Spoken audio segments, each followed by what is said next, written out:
Well, hello and welcome to NXTGEN's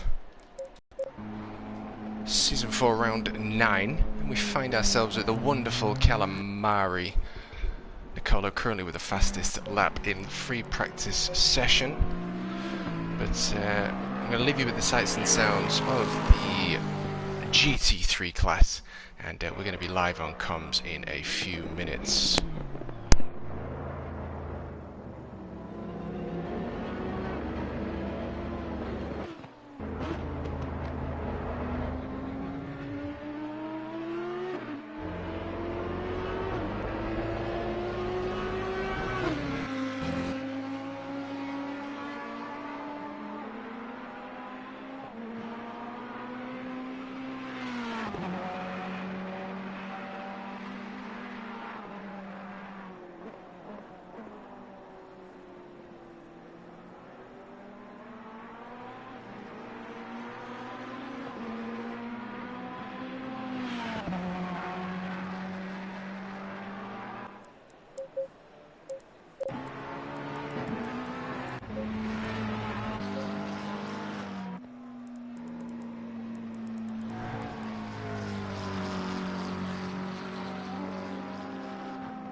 of free practice left to go. I'm not going to give you the qualifying, or rather up-to-date standings of Next Gen until we get the qualifying session underway. Just thought we'd pop in if there is anyone here. Get yourself in chat, say hello, don't be shy. Why you're here, who you're here, what you're here for, who you're supporting. And yeah, we've most certainly got some close racing for you boys and girls all across the world tonight. Currently following the very capable 909 Mercedes AMG as he just crosses the start-finish line there and takes a P1. There's a 0.006 of a second separating himself to Nicola here in free practice with just over 9 minutes left to go. And I've just spilt my water, so I just need to grab some tissue.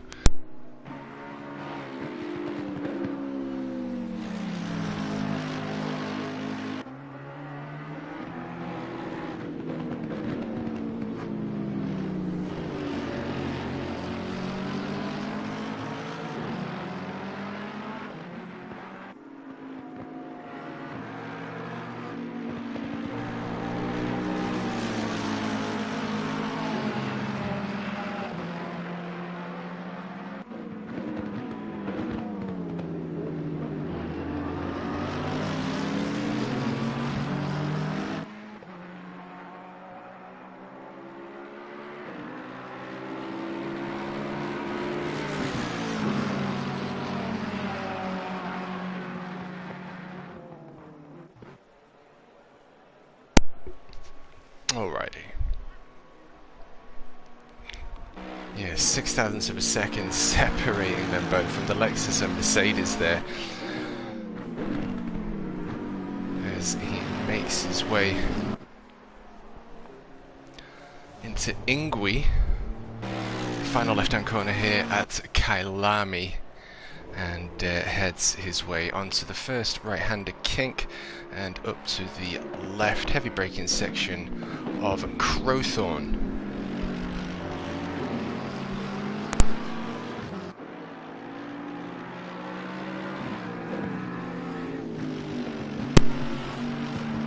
Just wishing Kobe good luck on his stream. Kobe, the number 7 McLaren, is streaming on Twitch.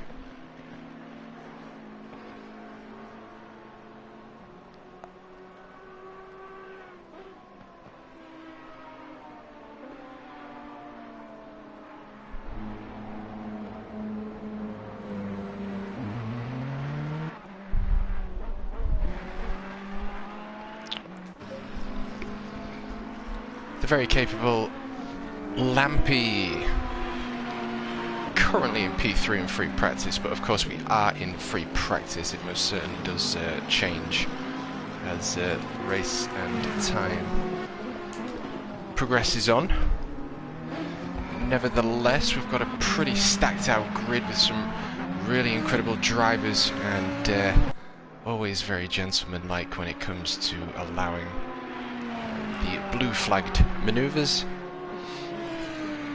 Just lots of respect in this Next Gen series, and it's an absolute pleasure to be commentating for such a wonderful series.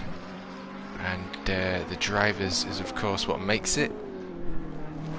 And we've definitely got some characters. And, there's potential aliens in here. But nevertheless, the podium pack is the 909 Mercedes AMG, followed by the number 28 Lexus, and currently is sitting in bronze position in the free practice session here at Kailami for round 9 with Season 4 GT3 World Tour for Next Gen is the number 51 Ferrari, Lampy.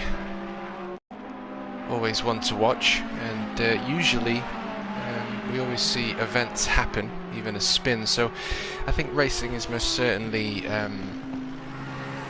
something to consider with regards to, you know, being able to have consistent laps after lap after lap after lap, because after all, when it comes down to it, it's, you know, if I was a little bit faster there, I could have had this position. So it really is a case of just being consistent, but consistently fast perhaps. But the 909 Mercedes had a brilliant race last week and did very well. Stuart Packham, the GOAT of ACC, has joined the chat. What an absolute legend. I hope you're doing well, my friend.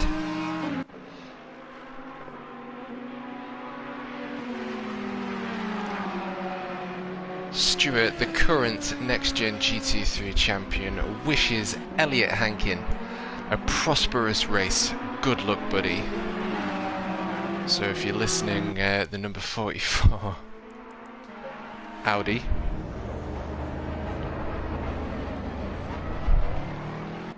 That was some brotherly love for you there. So, podium pack still the same. Mamster, always putting up incredible performances, but always seemingly being caught up in some incidents. So hopefully he has a solid race today. Genuinely hope he has a good, clean, consistent race. And the number 11 Audi.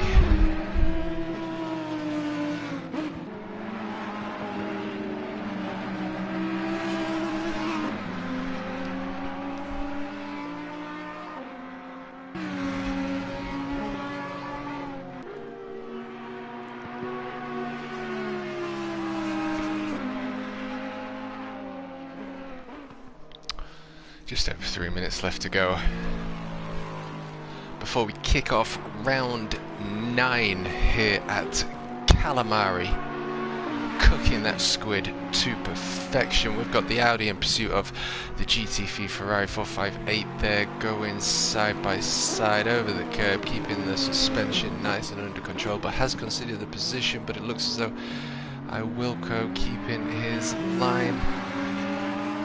Is he going to let him pass? This is going to have a little play. Looks like they're having a little play here. Ian, how are we doing? Thanks for joining in. John Wells, how are we doing? Great to see you. Been a while. Hope you've been keeping well, my friend. Hope you've been racing, sim racing. I'm sure you have. Still using the Porsche.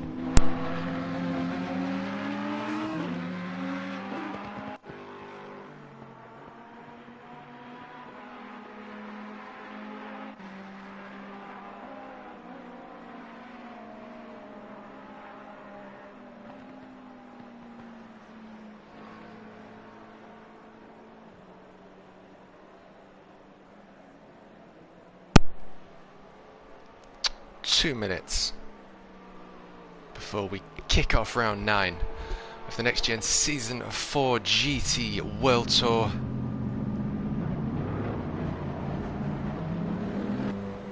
And back out they go. We've got Kevin in the 777 Ferrari, Lampy in pursuit.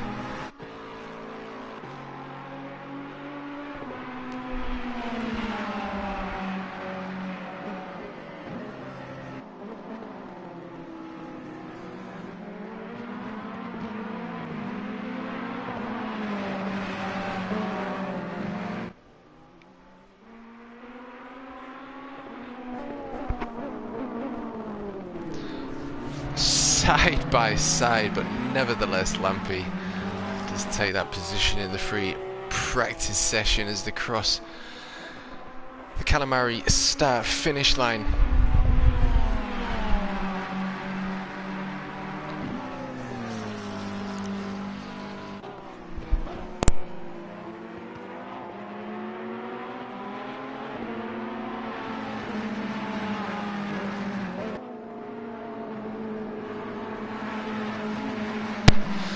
Oh, well, it's nice of you to pop in and say hello. Race Nation Exile sorted. Awesome. Don't know what that is, but I hope that all goes well.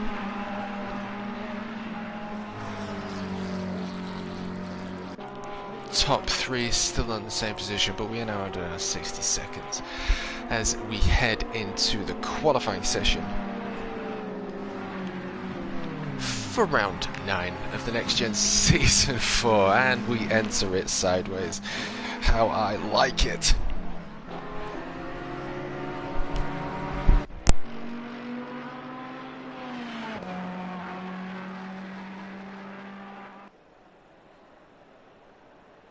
Green light, give it all you got.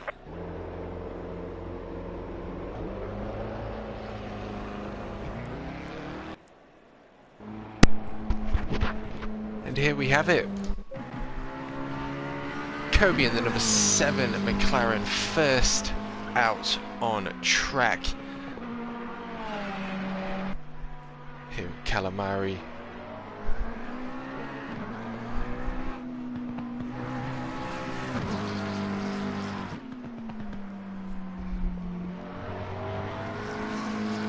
And now will be the time to give you the up-to-date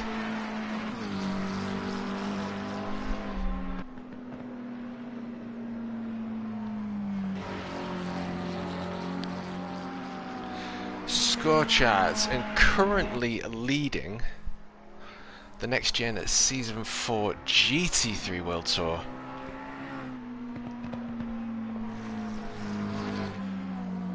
In the AM class is the 420 Porsche Matev with 150 points. And in P2 we've got 129 points, which go to Gnarly, followed by I Wilco with 128, Samuel with 120, Gibb with 101, Kevin with 17, and in the Pro we have Lampy as he makes his way through the penultimate section like a boss, making sure them tyres are up to temperature there as he goes through the final section. Blisters his way down that start finish straight, but he is leading the Pro class for Next Gen's GT3 World Tour with 129 points, but in close and hot pursuit is Kobe in the number 7 McLaren, was first out on track here with 126 points. And in P3 we have the 909 Mercedes, who's won the last race, very consistent. We've got good track conditions here, so I'm going to be assuming it's just going to be sunny till the end. We've got green optimum conditions there next to the qualifying identification. And Nicolo in the number 28 Lexus P4 with 113 points. So it is all to fight for. The 909 and the 28 fighting out very close points. Mamster with 96, he's well and truly within shout. If he has a good race, Mamster can most certainly be in with a shout of getting into the top ranks and a podium if he has a good race. We'll see how that pans out. Lucan 90 points. Hankin in the number 44 Audi, still in the pits, drinking his coffee and tea, having his biscuits. He's got 78 points, and 70 points goes to Alexi. Oh, just leaving now. Alexi with 70. Jamo with 64. Times just going on the board. Hempy with 58.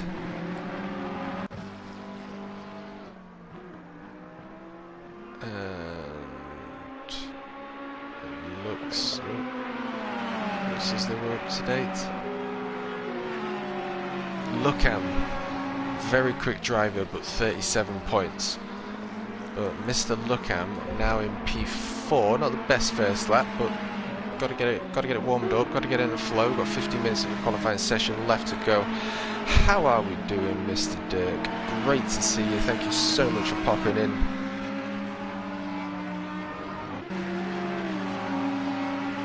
GT3 season is exos, coffee. He's on the JDs. He's on the JDs, says John Wells.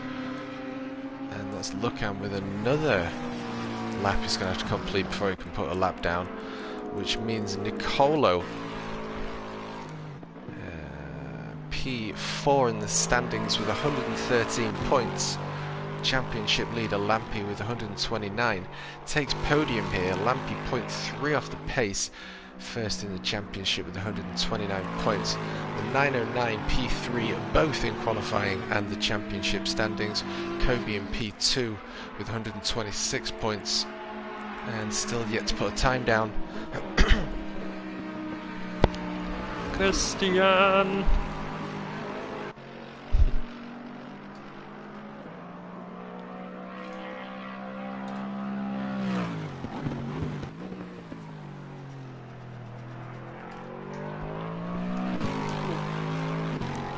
Coming in for the COCOM, Zoe.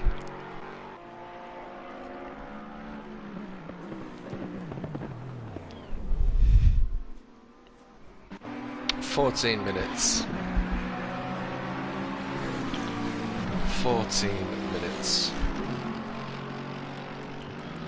Lampy P2, Misha P3, Mamster P4. That's all only 0.2 off the pace. They're identically a 0.42. P2 and 3.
Mamster P4, Kobe P5, but 1 second off the pace.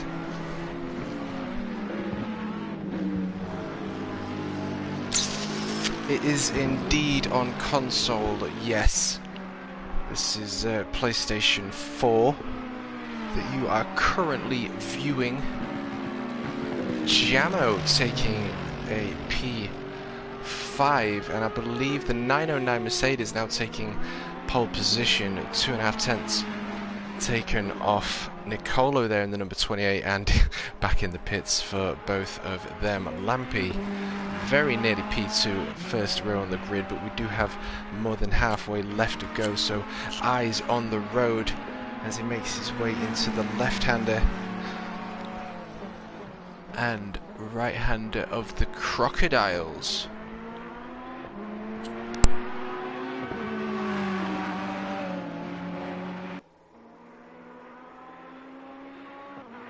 Through Cheetah and up to the final Ingui, and up to that start-finish straight. Can he capitalise on a P3 as he comes up to that start-finish line here at Calamari?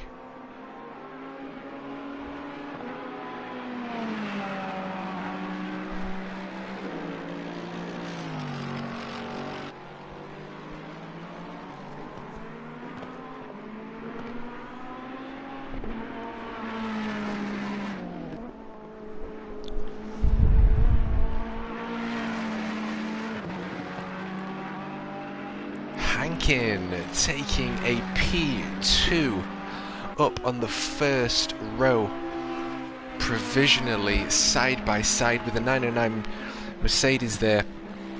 Audi on the first row and under a tenth, and now in the slipstream of P2 in the championship standings. Koal fighter Kobe in the number 7 McLaren with 126 points, and Hankin testing out the new safety features of the Audi GT3, ensuring roll cage is up to FIA standards.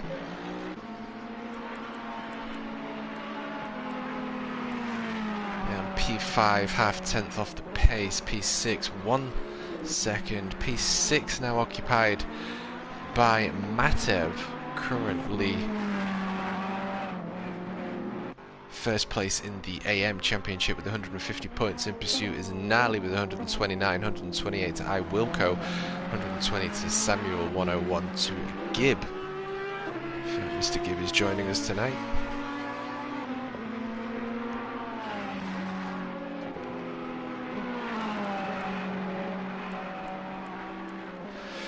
Okie doke, so with you all up to date, Jamo just letting him by.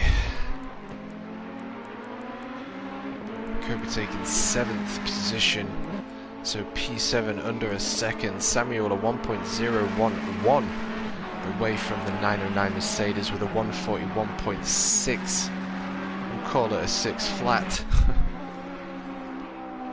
4 thousandths of a second is compromisable.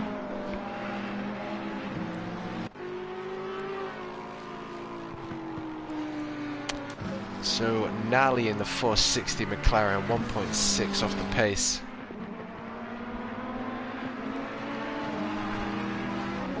As he makes his way through Crowthorne.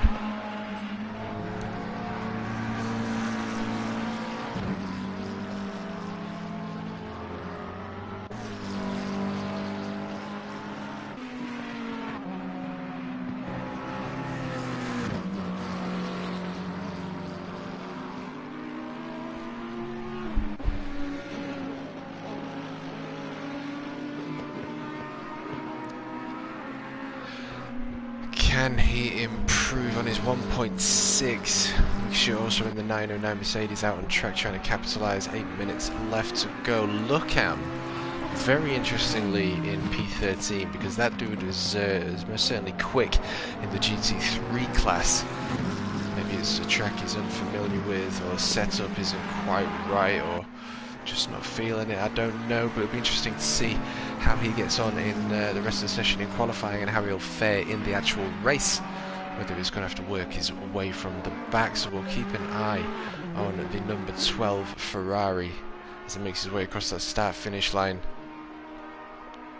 completes his outlap, and now is ready to put a time down. Lampy very nearly taking pole position away from the number 909 Mercedes there. Mr. Gibb. Oh, it's a shame. Mr. Gibb in the beautiful Bentley not making it tonight, but nevertheless has joined chat. Watching round 9 at Calamari take place as we continue to watch the number 12 Ferrari continue to make his way around Calamari and up towards the sunset right hand bend and up to the left-hander of Clubhouse into the S's.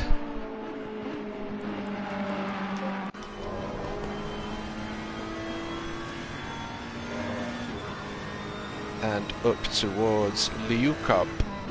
A very scary corner when you first approach it as a sim racer, and there's certainly a real driver. There's absolutely no vision, and you're hurtling up there at some incredible speeds. And it's very deceiving. You can be a lot later on the brakes than you initially think. Interesting to see how these boys fare today, but he clips the apex, gets the power down, he clips the apex. You can just feel the, or rather hear the traction control work there as he continues to make his way through the penultimate corner here at Calamari. Hard on that brakes. Is he down to first gear? He stays in second, applies the power, makes his way across that start-finish straight, and puts himself in P5, and that's enough from him. Elliot Hankin next to Cross, still P4 for the number 44 Audi, 0.3 off the pace. And Mamster, next official car to cross the start-finish line to put a time down as we see him just go Tokyo Drift there. a very fast corner, not a lot of camber through there. Again, very late on the brakes and hard on the acceleration in first gear. A very confusing corner, and then we're downhill, max on the throttle. If you do get this corner a little bit too late, you can run off or lose time by coming off the throttle, as we are hard on the brakes up to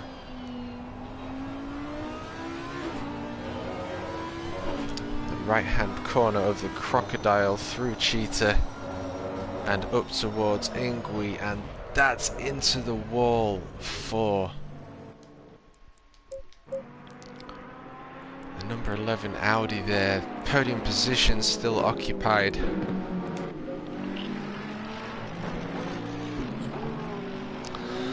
by those that were in before.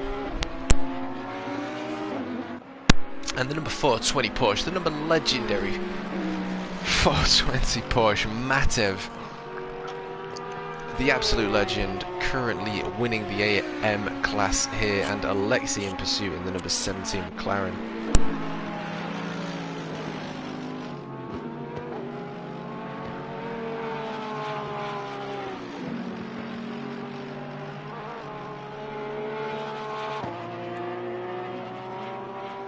Very excited for the green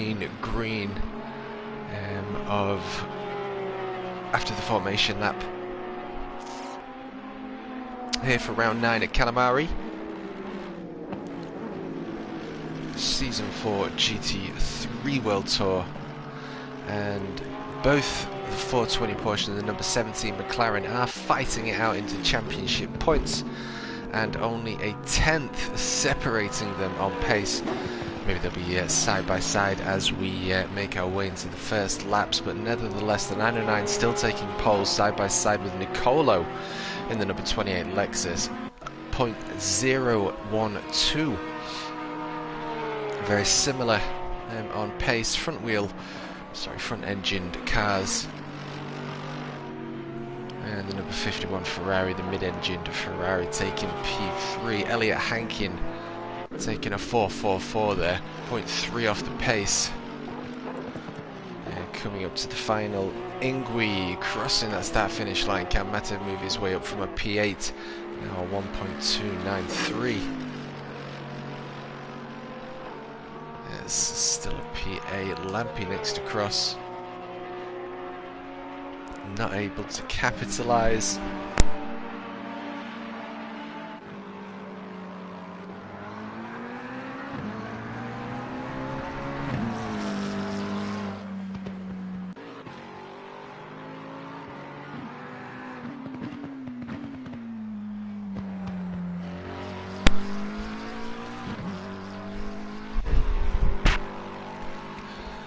Number 7 McLaren crossing that start-finish line, 0.7 off the pace. 2 minutes left to go. Lookham, P6 in the number 12. And Samuel on a flying lap there as he comes up to that start-finish straight. Mamster in pursuit.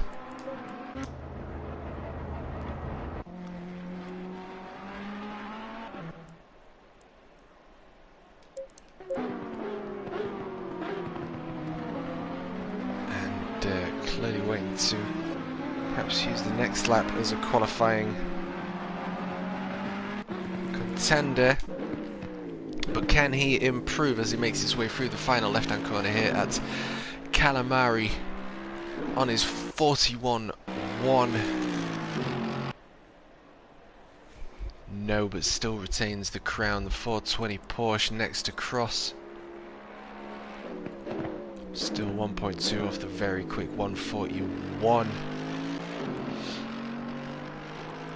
Alexei next to cross that line.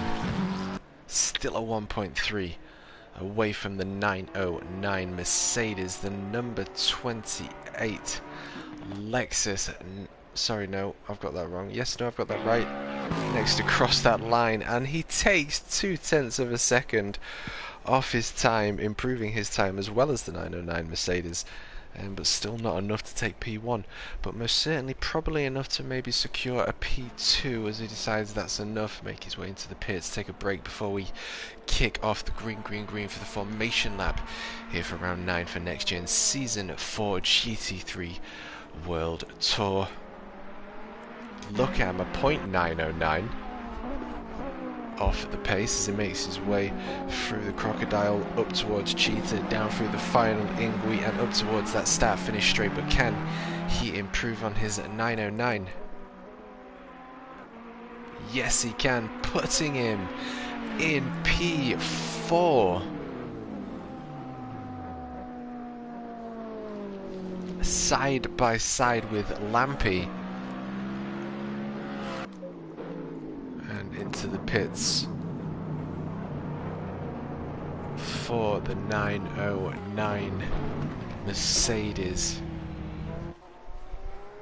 who currently, as he sits in the pits with Elliot Hankin, and a .555 for Kobe. Still out on the pits though.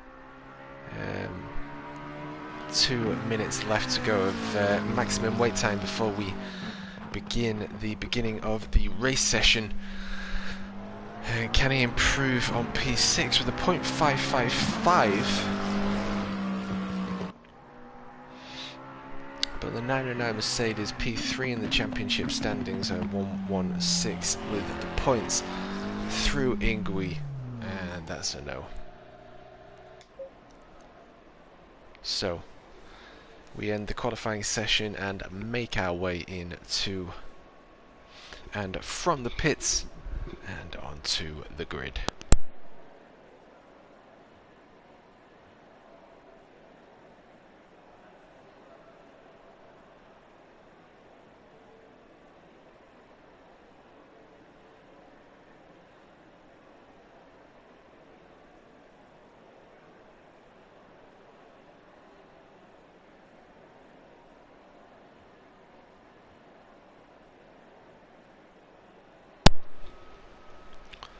So as we're all up to date with championship standings for this PlayStation ACC Championship for Next Gen, and we have both the Pro and AM class on track battling it out today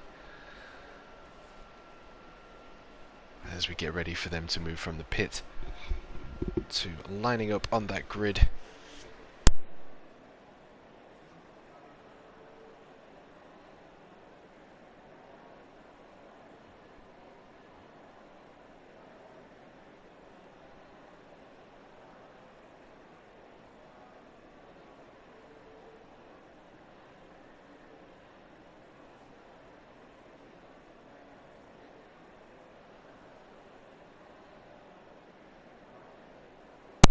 It's interesting actually knowing, cause sometimes the specific suspension movements that you see in the pits when you make certain movements in tuning, such as camber, caster.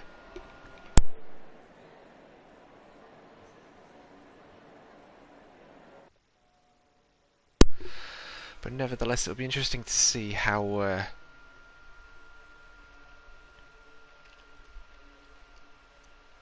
the boys fare today at Kyalami, because if it's a track that's not necessarily been practiced or driven much for some of the drivers, it can be a deceiving one.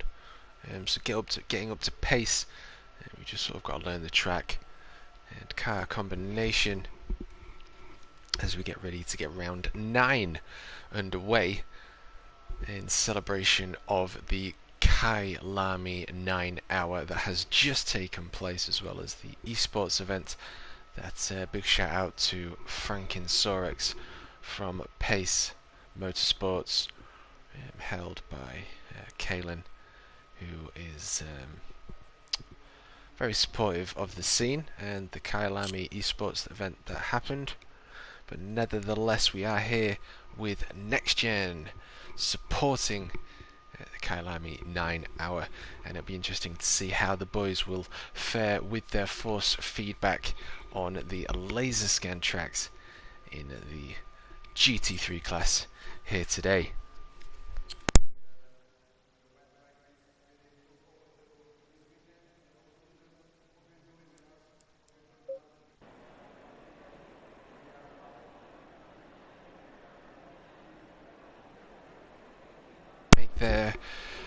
All drivers will be allowed to make their final preparations.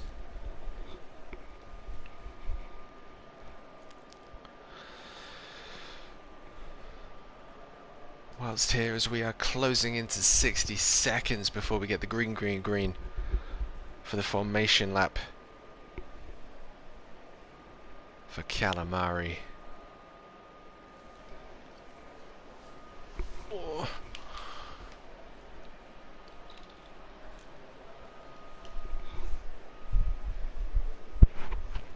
But I want to thank everyone that's joined in. I want to thank everyone that's smashed that like button. I want to thank everyone that's getting involved in the chat. I appreciate the support, as does NXTGEN.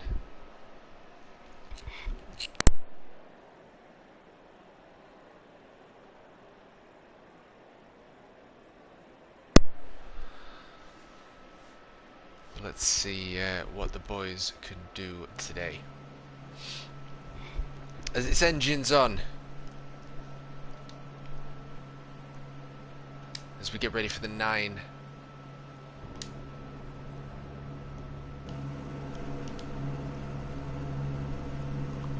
Just listen to that roar of the GT3 engines.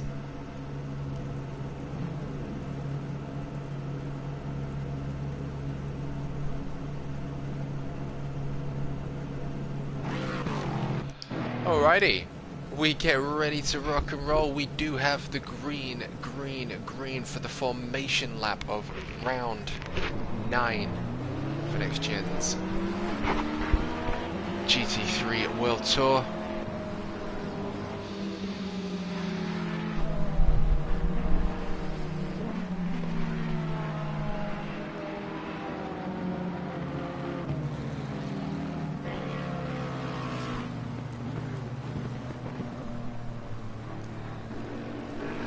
As usual, racing is racing. The most consistent usually runs away with the gold.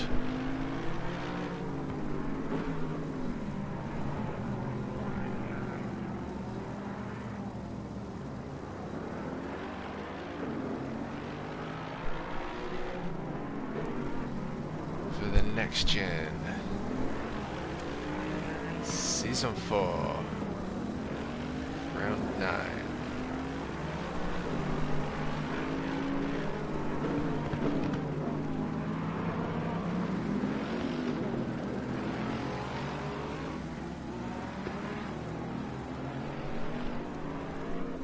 Alrighty.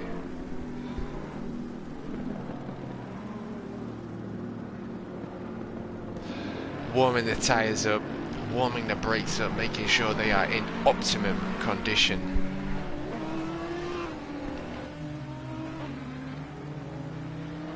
Idea where Kyalami goes. It is a tough one.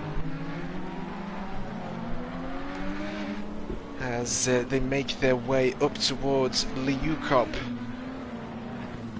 where you are uphill but late on the brakes, and you can be tight on the apex there. You can see the tyre marks on the laser scanned and detailed track of Kyalami. You want to be clipping that and getting on the gas in first gear as early as possible. Viv Hankin in chat, wishing the best for the number 44 Audi, Elliot Hankin.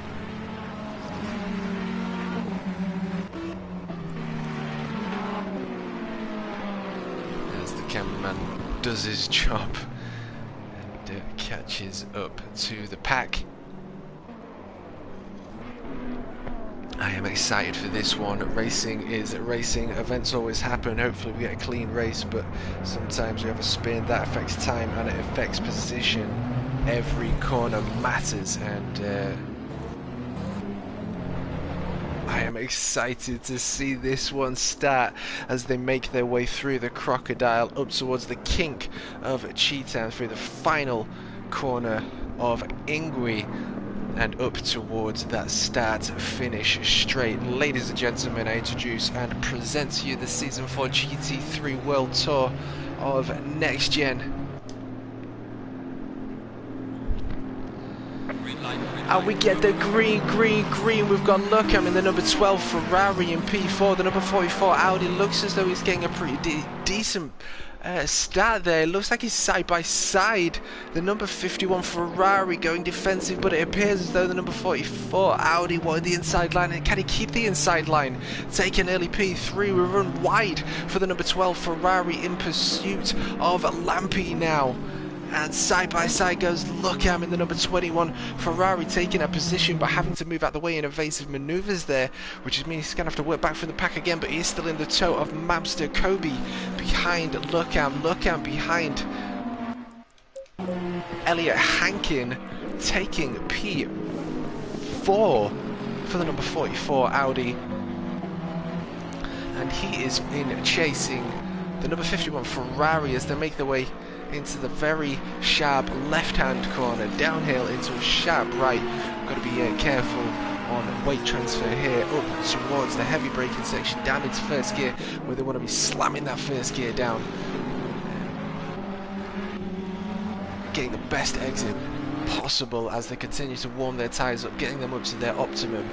And it's going to be interesting to see whether we have any manoeuvres here, but it appears as though the 909 Mercedes is beginning to pull away. Out of slipstream range is the podium pack. Elliot Hankin is under danger from the number 12 Ferrari.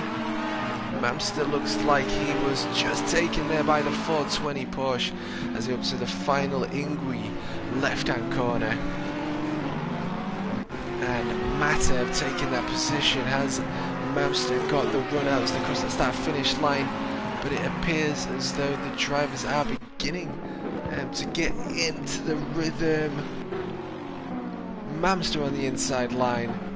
He's side by side with the 420 Porsche. The 420 Porsche having to take the wider line. Can he get the cutback as he makes his way up to the left-hander of Barbecue and up towards the right-hander of Sunset?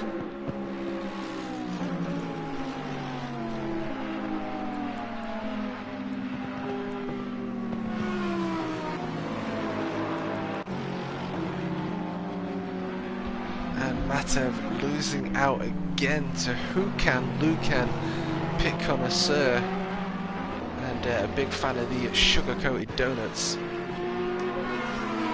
Now in P8, chasing Mamster down in the number 11 Audi. We've got Kobe in P6. We can just see ahead, but we can also see the number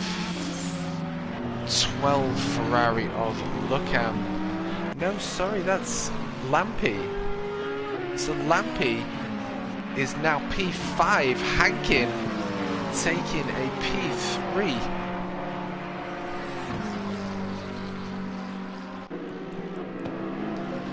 And Kobe on the inside of Mamster. There's contact, he's going to hopefully keep the car. Oh, that's contact there for the number 7 McLaren.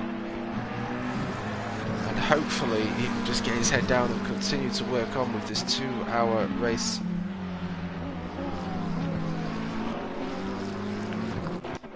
But the 909 Mercedes now losing position. I wish we had a Gran Turismo replay function here.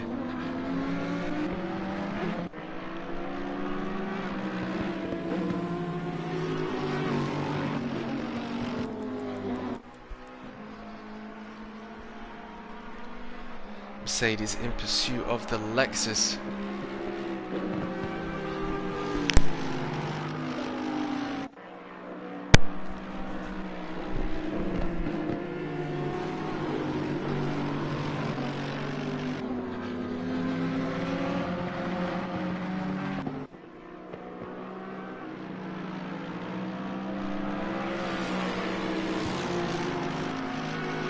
Out of slipstream range, and Lucan working his way into P7.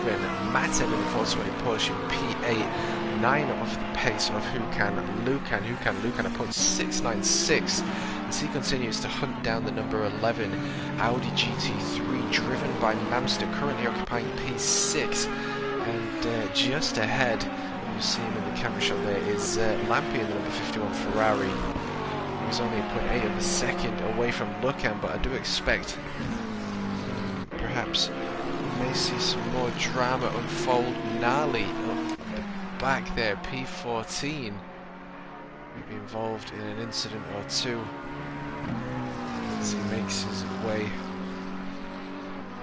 through the mineshaft and up towards the crocodile, through Cheetah,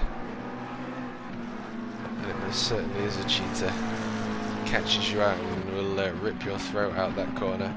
Hard on the brakes and through the final left-hand corner of Ingui up to the start-finish straight.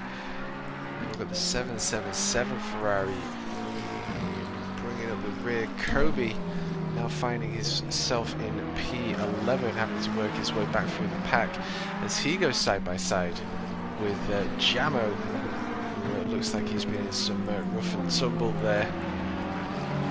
Lucan only 0.5 away from Mamster. We've certainly got a train here. Mateb in P8, Samuel in P9.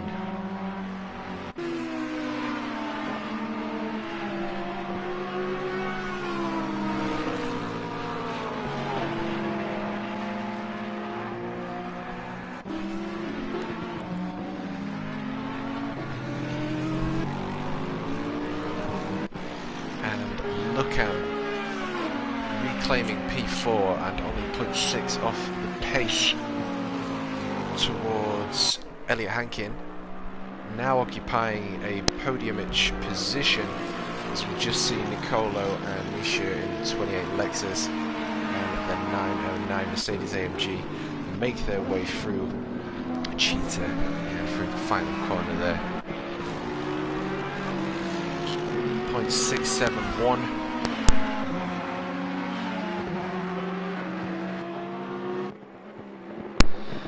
Just over a tenth gained time through the sector there for Elliot Hankin in P3, but Lucan now putting pressure and perhaps taking the inside line as he squeezes his way through into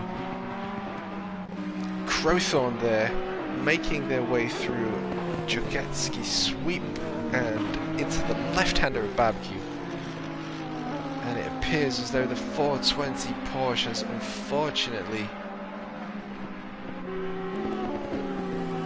been caught up in some incident there and now given position to Kobe, and both of them very high up in the leaderboards, and neither of them should count themselves out here today, as we do have a pretty hefty race on our hands.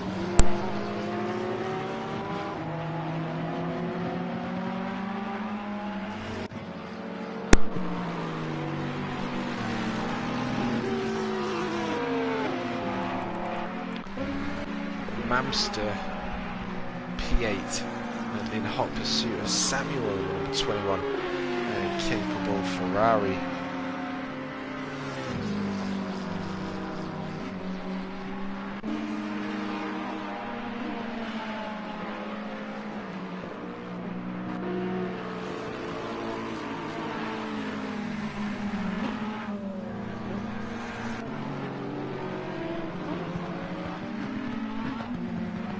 Hankin still taking P3. Mamster unfortunately getting caught up in them events. And Alexei in the number 17 and McLaren now chasing down the number 11 Audi GT3.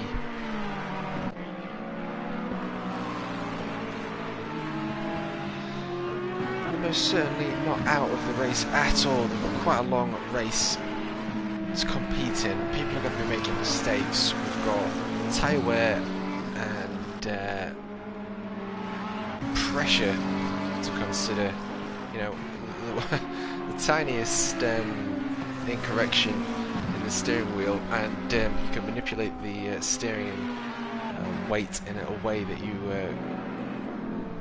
lose control of the car as we've got a little bit more contact there between the Audi and McLaren.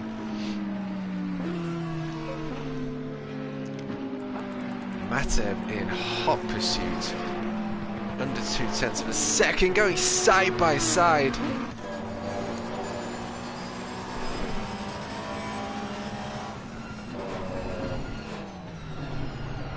As they make their way up towards Liukop, and Kobe giving position to the 420 Porsche, maybe working together there, knowing he's got the pace. Okay, let's work together and see if we can chase the rest of the pack down.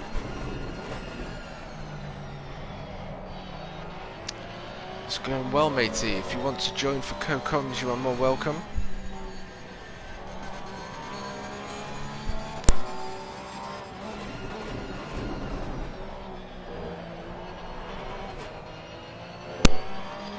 Through the final corner.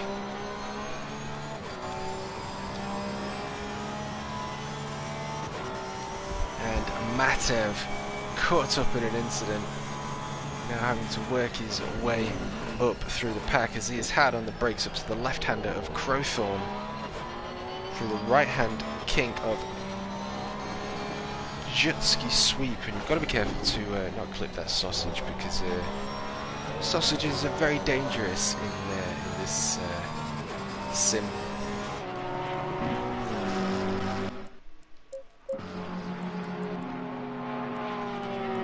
Lampy P4, Hankin P2. We need a rewind button. But nevertheless, we've got Lampy P4, we've got Hukan Lukan working his way up like an absolute goat to P5 in the 316 Lexus. See Samuel there in the 21 Ferrari, chasing it down Hukan Lukan here at Calamari as they make their way through Crocodile up towards Cheetah.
Alrighty, Hankin P2, Lucan P3, what incredible turn of events, and Mamster in P11. Again, this dude's very capable. We could just see the 420 Porsche there in tow. And who was that who just went off? Was that Alexi? Yeah, number 17. Fortunately going off.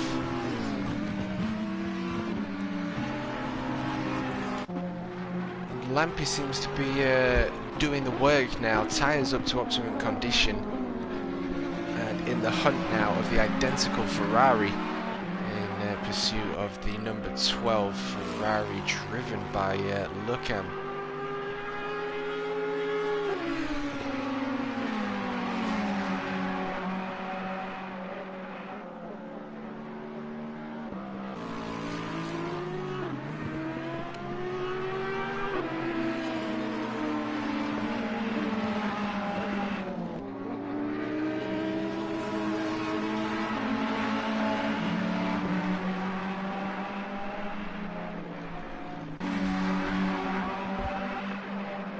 So Elliot Hankin 0.7, we're just in the slipstream range, and it appears as though Elliot Hankin is very nearly in the slipstream range of Lucan. So we've got a pretty banging battle here, but Nicolo in the number 28 Lexus has taken pole position, and pole position has gone from P1 to P6, and also 3.6 seconds off the pace to P5, now occupied by Lucan in the 316 Lexus, who's in pursuit of Lampi, who is P4, currently watching from the TV shots and chasing down P3 and P2, all in the same camera shot, well and truly within slipstream range of each other. But Nicolo become one with his Lexus, and nearly 6 seconds separating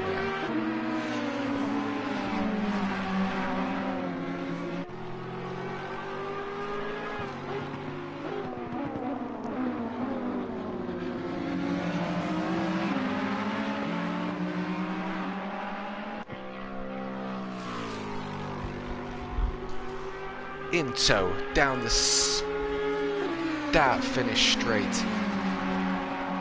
We've got 15 minutes underway, nearly 6 seconds.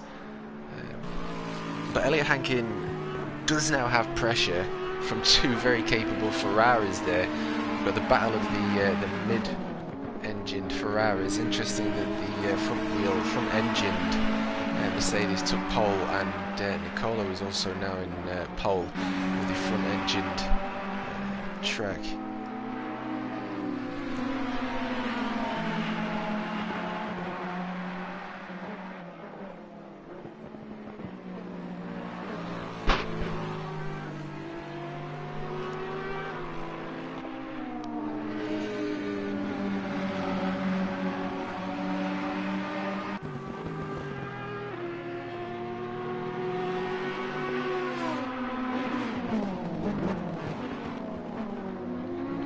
Well and truly in the tow, and Lucan will most certainly be feeling the pressure from the identical Ferrari as they make their way down the mineshaft and up towards the right-hander of the Crocodiles. Exiting the Crocodiles, Ferrari in tow of Ferrari, giving Elliot Hankin a little bit of breather space there, a 1.420. And no! Lucan in the number 12 Ferrari, what a legend, saved it there through Cheetah. The Cheetah pounced there, and nevertheless Lucan was most certainly able to control his Ferrari in those conditions there, but now putting him in 4th position and out the tow, meaning Lampi can now get his head down and chase P2 of Elliot Hankin, but Matev 0.2 from Mamster in the number 11 Audi. They're going side by side there as they make their way through the penultimate corner of Ingui there.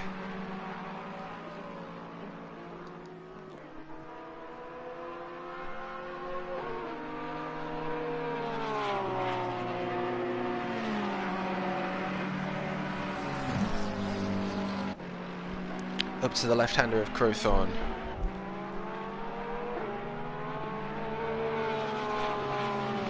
Goes the AM Championship leader, Matev.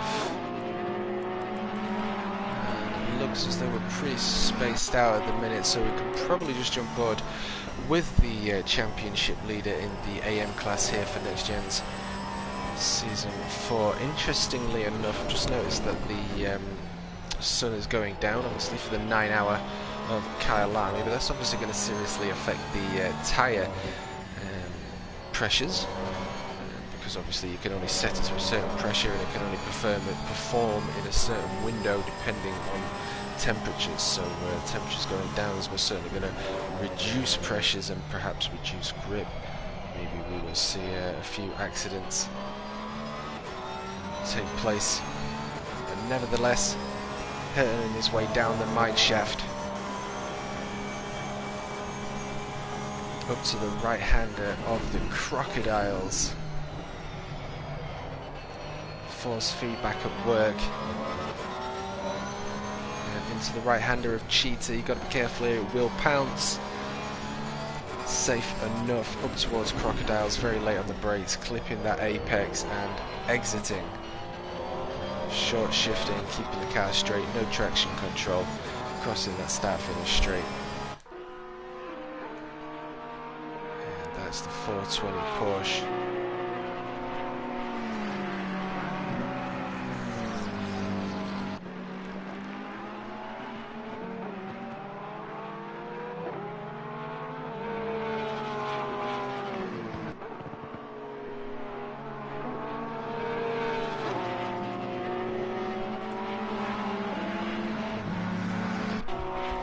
Oh, a 24, so the clock's a 24-hour endurance, it's not 9 hours. Okay, thank you, John, appreciate that, matey.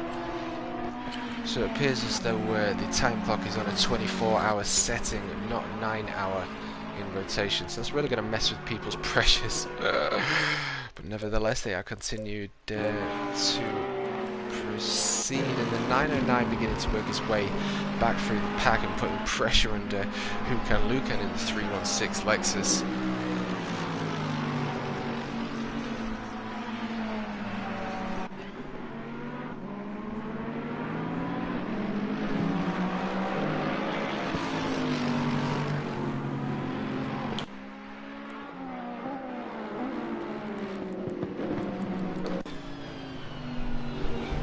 Through the final left-hand corner of Ingui, crossing that pit wall, listening to the roar of the very capable championship-winning, podium-filling Mercedes AMG GT3 and the GT4 class. But of course we are here with the GT3 class in pursuit of the GT3 Lexus, currently driven by Hukan Lukan. See how he handles his pressure.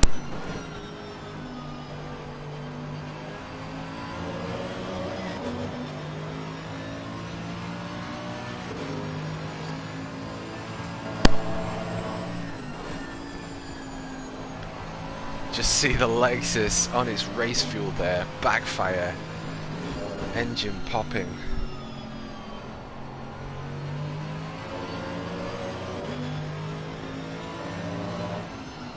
Feather in the brakes, keeping the weight.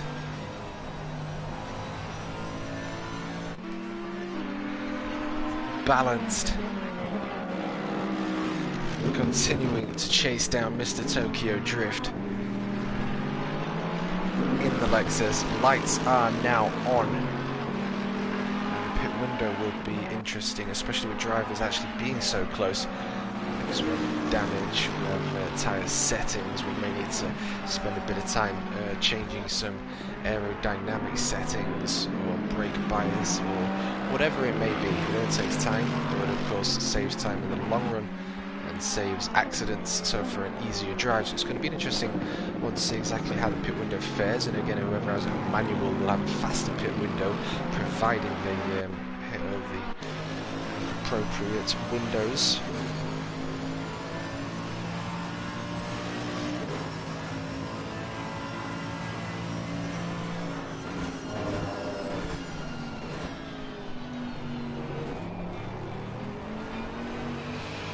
Short shifting to keep the car balanced there as they make their way for the left-hander of Barbecue. Still in the tow of the Lexus. Mr. Marmite, how are we doing, good sir? What an absolute pleasure it is to see you in chat.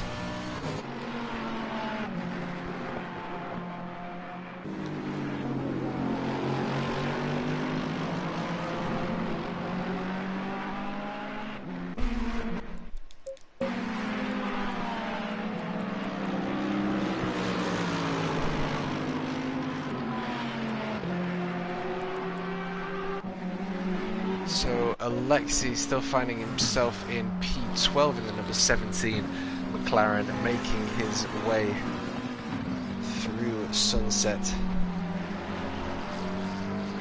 and the clubhouse bend, finding himself in P12 behind Matev in points, but Matev doing an incredible job working his way back up through the pack after his accident. And in P8 is the 420 Porsche. We could just see the number 98 Ferrari of Jamo there in the back of the camera.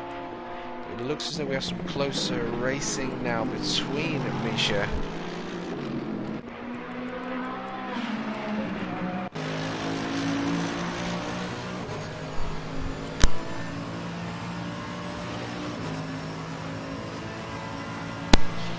Well, it's really nice to hear, my mate. Got a few events coming up which I'll speak to you about over Discord, but thank you for those words, and hopefully we've got some entertaining content here for you on the TMK Racing 444 channel with live commentary from your boy TMK 444. We may have some co-commentary tonight as well, as we continue to watch Misha on board. You can see the force feedback at work, the Ferrari giving way, and that may have given a little bit of a closer gap, but no, but Lexus well and truly exiting that corner well. Quite getting the run he wanted there.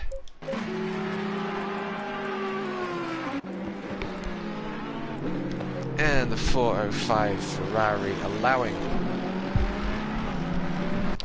the Mercedes and Lexus to continue their fight. And it does appear as though there's got some more traffic.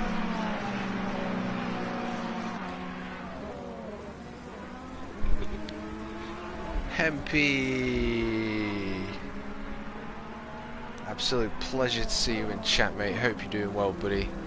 Thank you for popping in and saying hello.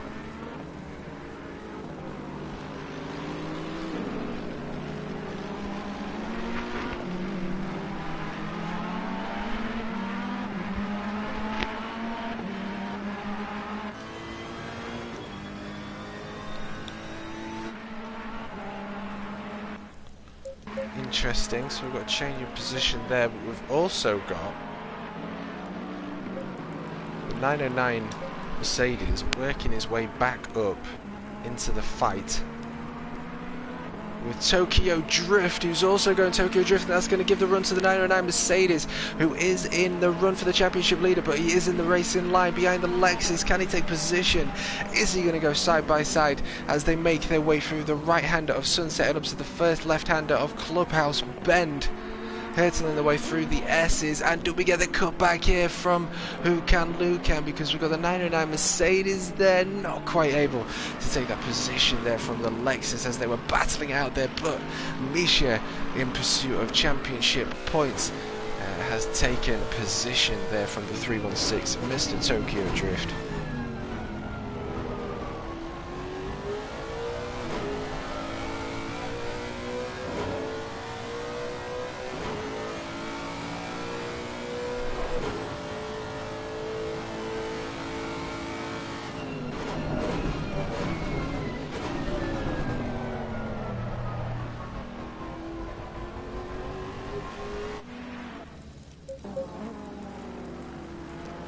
So that puts the 909 Mercedes in P5, 5 seconds in pursuit of P4, currently occupied by the number 12 Ferrari, and only 0.7 off the pace.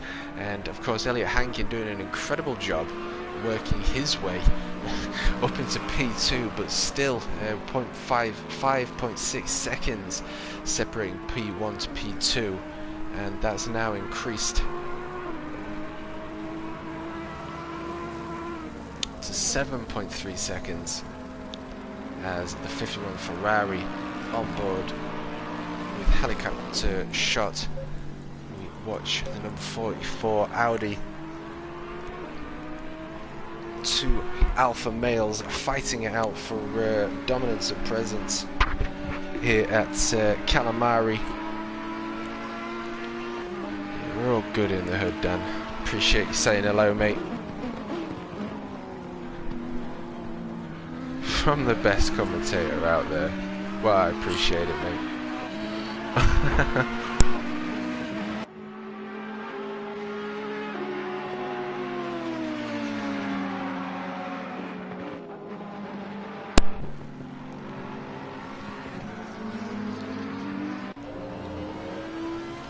51 Ferrari putting the pressure on P2 as they make their way through Cheetah. She doesn't bite today though, but they now come up to the left-hand corner of Ingui. The Ferrari putting maximum pressure on Elliot Hankin, but Elliot Hankin is a pretty solid driver and probably handle it. The question is, will he? As we continue to see these cars battle it out, it looks like he's got a better run here as they hard on the brakes up to the first left-hand corner of Crowthorne, making their way up to Juxski Sweep. Careful with that sausage, it'll send you to the moon. And the left-hander of the barbecue making their way up to the right-hander of Sunset. Not quite able to make anything work there, but still hot on his tail.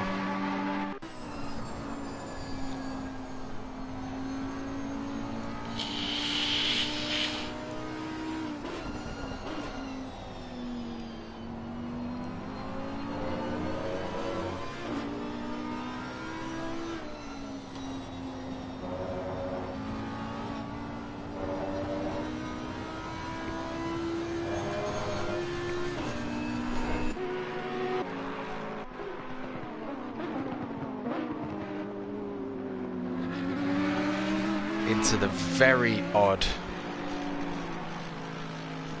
Liu Cup hairpin corner. Got to get it right, but you can get a lot of speed out of there, and these two drivers most certainly have got it down. Ferrari still keeping up to pace, but both of these drivers at very quick times, so want to be working together really, especially with the time left. You can just see Nicolo cross the start-finish line there as he continues to make his way through Kyalami.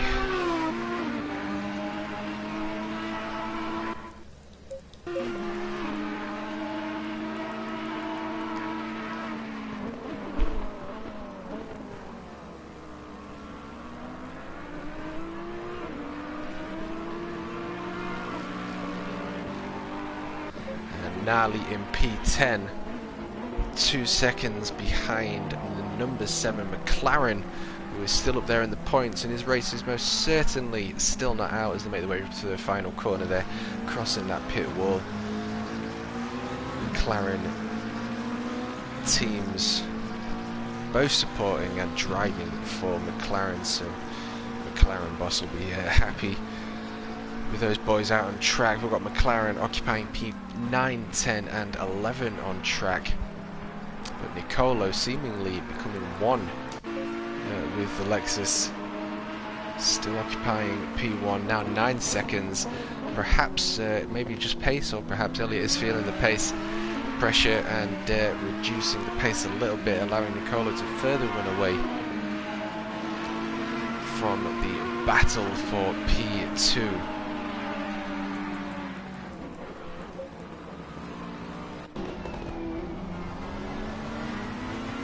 They make their way for the right-hander of the Crocodile up towards the right-hander of the Cheetah. Does it pounce on this occasion? No, it doesn't. The Ferrari stamps on that V8 twin-turbo in pursuit of the 5.2 V10 Audi GT3, driven by the number 44 Elliott Hankin.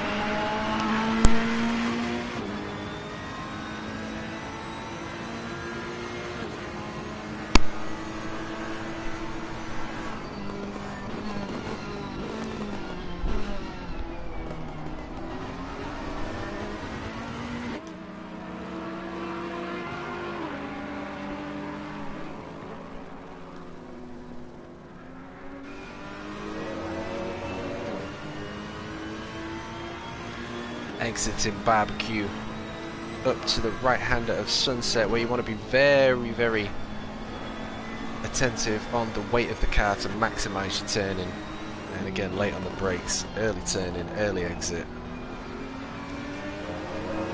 And we'll need to be considering tyre wear, but Lampy continuing to put pressure on, nevertheless doing a manoeuvre that we do see from the number 44 GT3 Audi, and fake the overtake, perhaps leading to a mistake and a overtake for the Ferrari, but Elliott Hankin knows these tricks.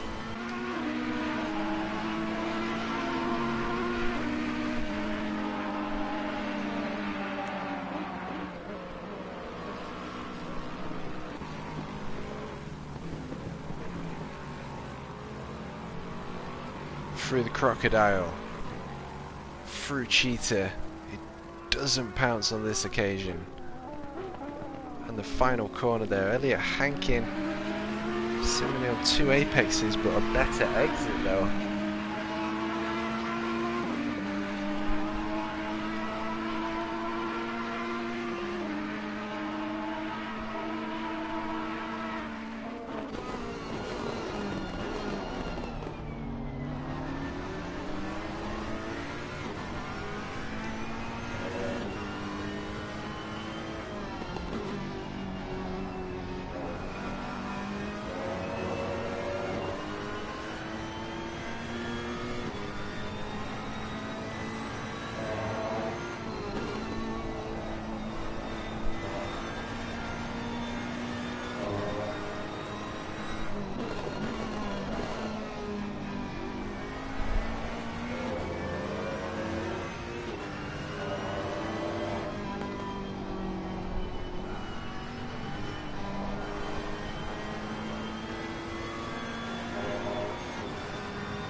So the hairpin of Liukup down the mine shaft.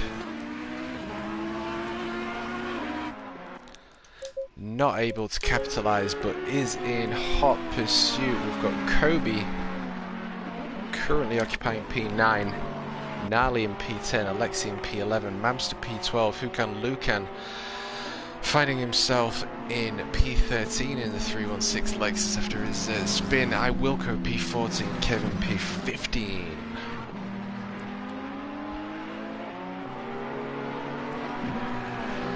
McLaren hot on the heels of the number 98 Ferrari in P8, chasing down Matev, working his way up into P7 now in the 420 Porsche. Keep his head on with the 1 hour 20 minutes of racing left to go.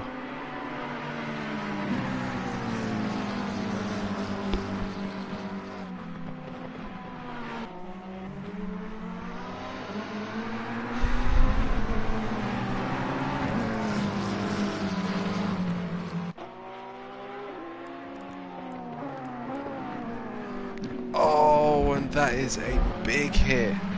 Cheetah claiming victim. So he's going to utilise this pit stop, do what he needs to do and get out, but that was a big hit there for the McLaren.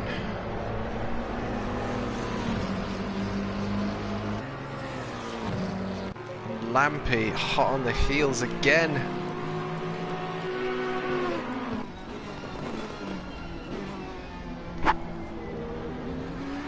Making the way for the left-hander of Liuko down the mine shaft.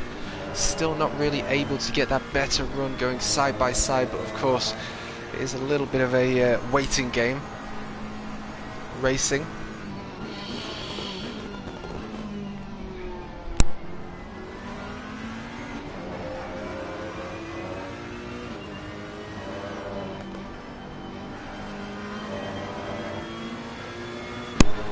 Lampy rocking the Nissan Nismo gloves, driving for Ferrari there as he makes his way for the final corner of Ingui and up to that start-finish straight.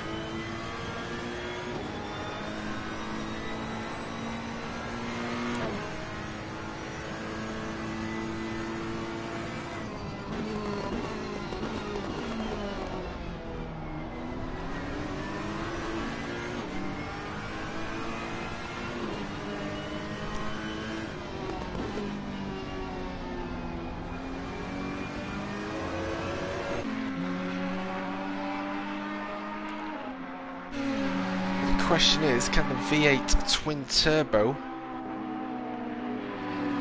as the mid-engined Ferrari makes his way for the right-hander of Sunset and up towards the left-hander of Clubhouse Bend, capitalise on the car spec and driver? He's going for the inside move. He wants the position, maybe feels that he's got the pace. Elliot Hankin not conceding and not giving that position, and of course he is not obligated to as he makes his way through Liukup again and down the mine shaft.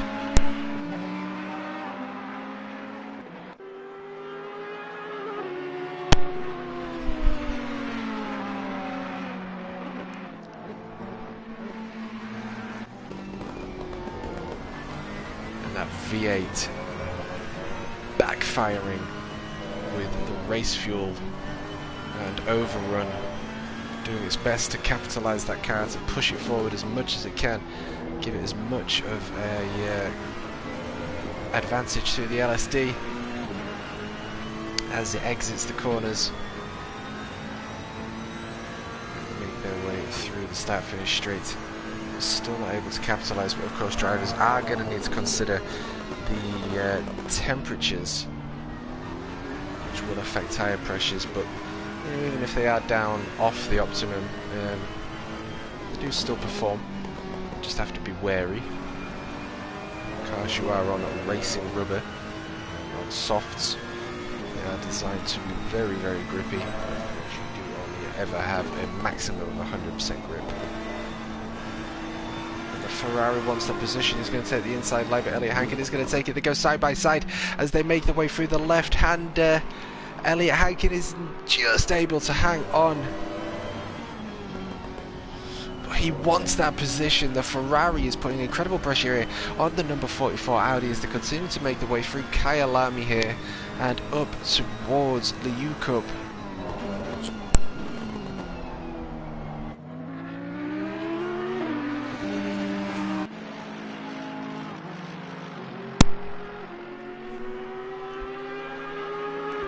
Exciting racing here between the Audi GT3 and the Ferrari GT3. Ferrari on the inside line, but the Audi, I don't know whether he was giving position back there, perhaps not quite able to get on the brakes as best as he wanted to and giving that position back. Now the race is back on, or whether that was just a cutback, but Elliot Hankin has run wide. Elliot Hankin has run wide as they made their way through the past pit wall, and they go side by side, passing that pit wall and hurtling their way down with 600 horsepower up to the first left. And on with Crowford, he goes for that side-by-side manoeuvre. Is Elliot Hankin going to get the switch back as they go for the left-hander of Crowford and up towards Juxki sweep? I've got to be careful that I don't touch that sausage. Elliot Hankin able to regain P2, but my good God, he is putting pressure with so much time left to go.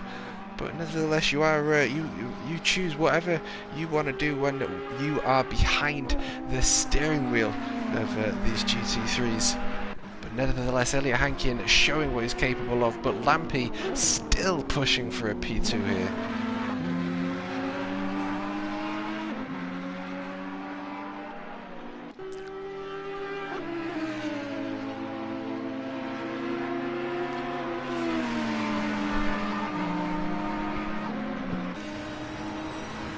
Side by side yet again as they make their way up towards the hill and the lay-hand braking section, and left-hander of Liu Cup and hill their way down towards the mine shaft. If they go side by side here, someone's going to have to concede, or both of them are going to have to come off the brakes, but it looks as though Elliot Hankin is still able to hold on. He's taking that position. He's gone side by side. Is Elliot Hankin able to take that position back as he goes for the switchback?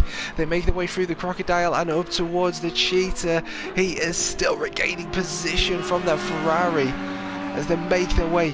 The Ferrari looking towards that position. Yeah, again, he's late on the brakes and the switchback is made. The manoeuvre was made. You're allowed to go for late brakes, providing you're side by side. It's up to the driver to be in control and take that switch back here. But look, we have some incredible driving going on here and racing between the two drivers. Elliot Hankin go for the racing line side by side as they make their way through Crowthorne. A little bit of contact there. Lampy still pushing for P2. My good God, ladies and gentlemen, are we tread some racing here?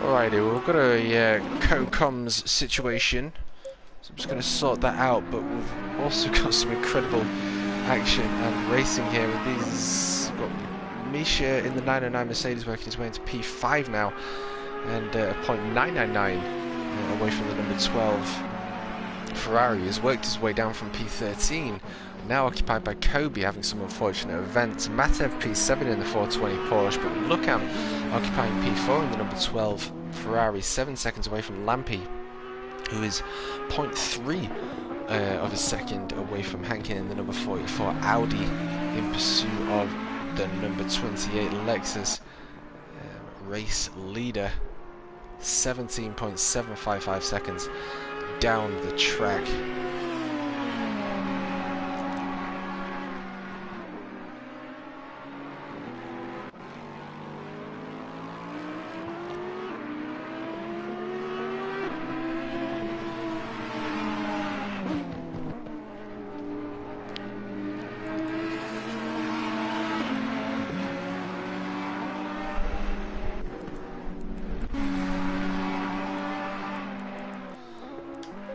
So Kobe finding himself behind Samuel in the number 21.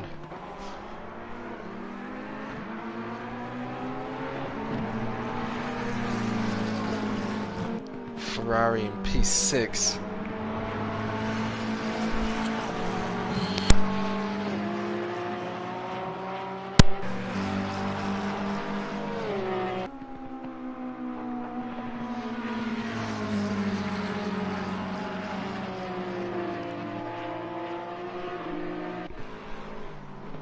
Alrighty, just sorting some comms stream out for you. We're going to get some more information about the cars and tracks as we enter the halfway mark.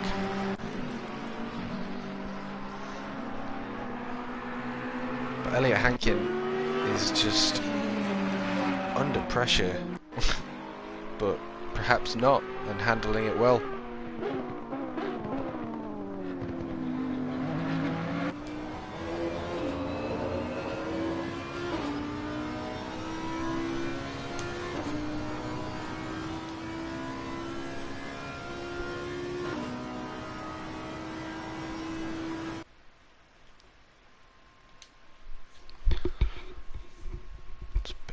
Couple of moments, ladies and gentlemen.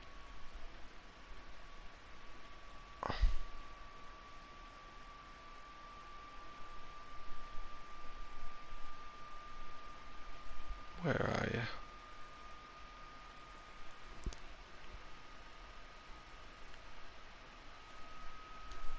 Are you showing online?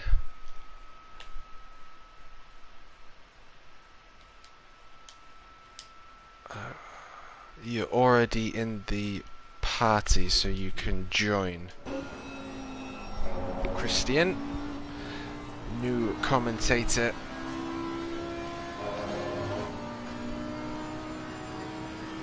And here we have the legendary DWT, Mr. Christian. How are we?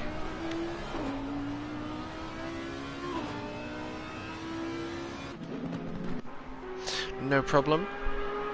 Continuing to watch the Ferrari in pursuit of the number 44 Audi GT3 as he makes his way up to the right hander of the Crocodile.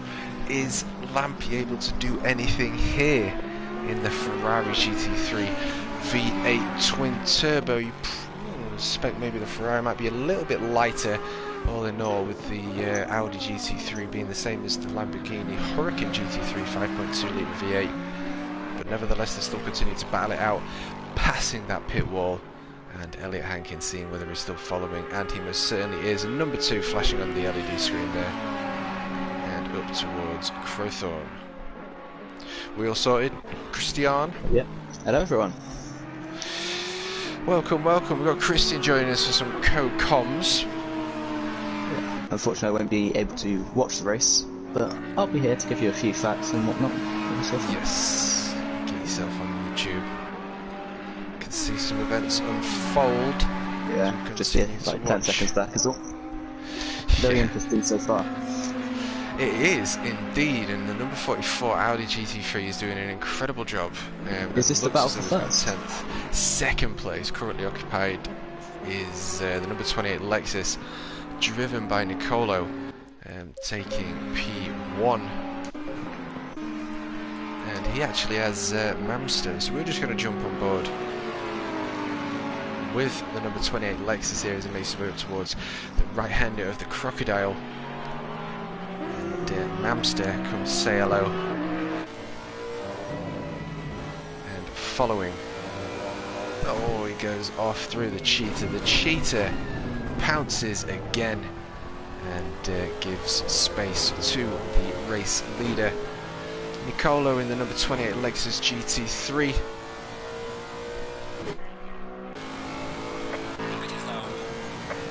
Nice pit window open then. For round 9.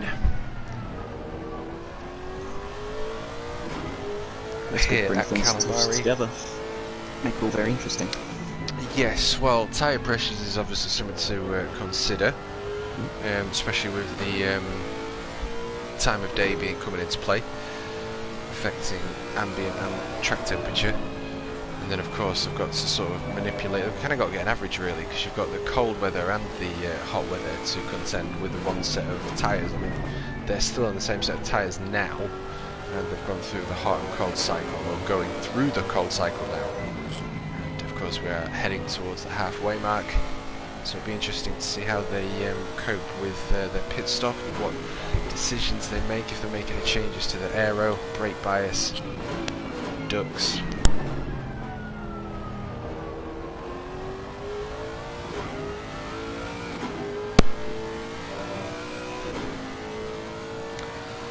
What have you got for us, Christian?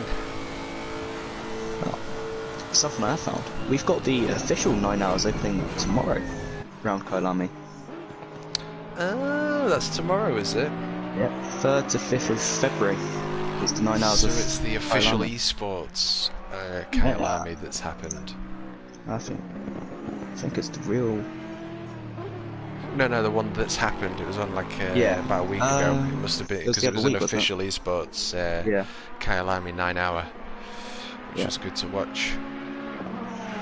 I'm not sure if they ran it last year, but it returned. The 9 hour Kailami returned in 2020. But I can't seem to find anything about the 2021 race, if there was one.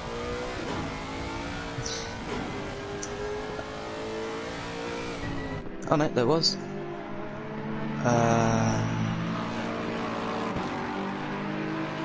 Yeah, it was planned to take place on the 4th of December last year. I don't... 4th of December? It's an interesting time to hold an event. Is that not like cold there? Track temperature and all? Yeah. Well, it would have made for a very interesting spectacle. Indeed. Well, what have we got? Lampy now on 1.2 off the pace for Hankin, 15 seconds separating P1 to P2.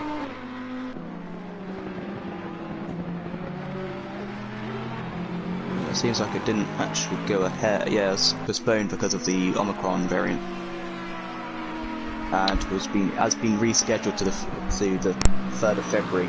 So this is the final round, I believe. Oh, okay. Yeah, it's the 3rd and final round of the 2021 Intercontinental GT Challenge.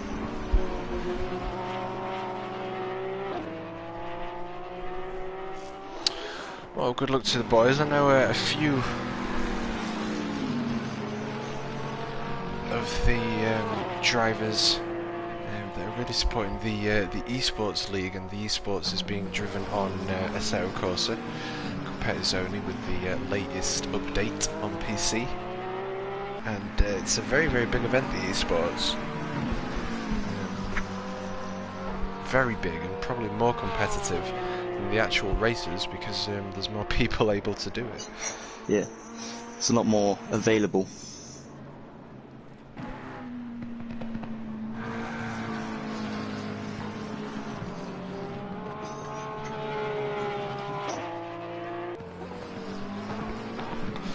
So what can we dig up about the Porsche GT3? Because we've got Matev now occupying a provisional P3 in the number 420 Porsche GT3, but of course still yet to go into the pits. We do have 5 minutes and 33 seconds left to go before we officially reach the halfway mark, and a pit window of 15 minutes 28 seconds. But will he stay on the tyres and choose a late pit stop and manipulate tyre wear as he gives? Maybe that was a flash there.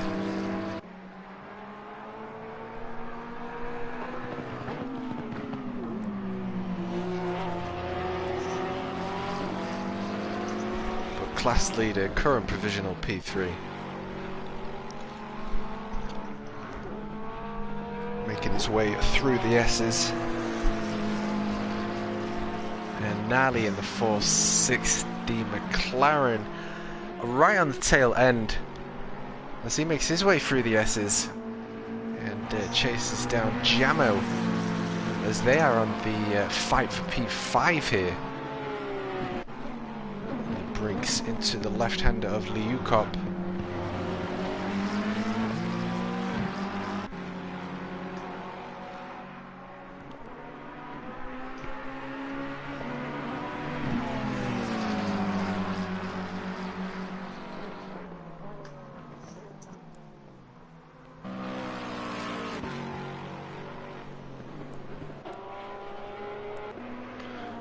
Can we find anything on the Porsche GT3? It makes 515 horsepower. Obviously depending on the restrictions. But I believe that's what car is it comparing to? Because we've got the Porsche GT3 road car as well. So Yeah. there's that, which sometimes Google can get translated, which is the Porsche GT3. I guess British GT Championship car, I guess, or GT World Tour.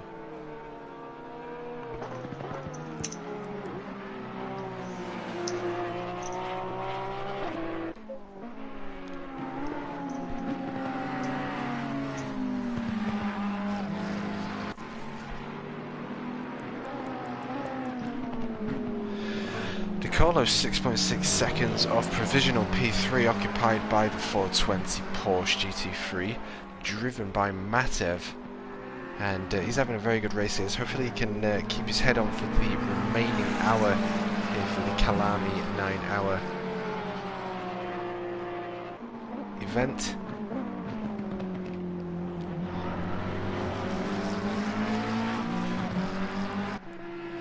Elliot Hankin, provisional P1, and still 0.8 of a second.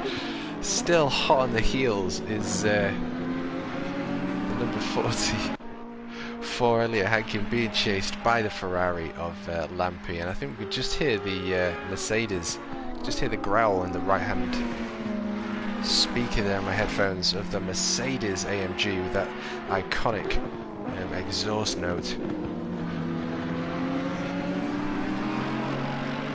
Can we get anything up about the Mercedes GT3?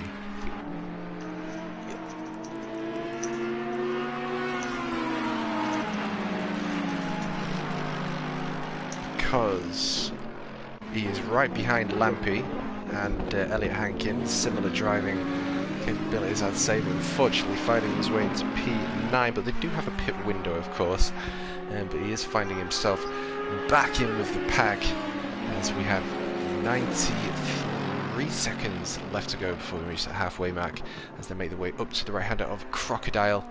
The 909 Mercedes AMG continues to chase down that Ferrari and Audi through Cheetah. Not pouncing this time hard on the brakes into the final left-hand corner of Ingui.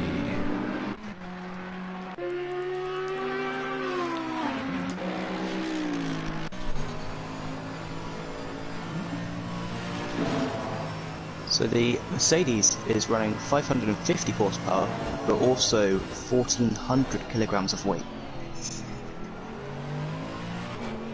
So, wow, 1,400. That's yeah. interesting. I wonder if that's heavier than the others. Yeah, the average for most GT3 cars is sort of anywhere between 1,200 and 1,300.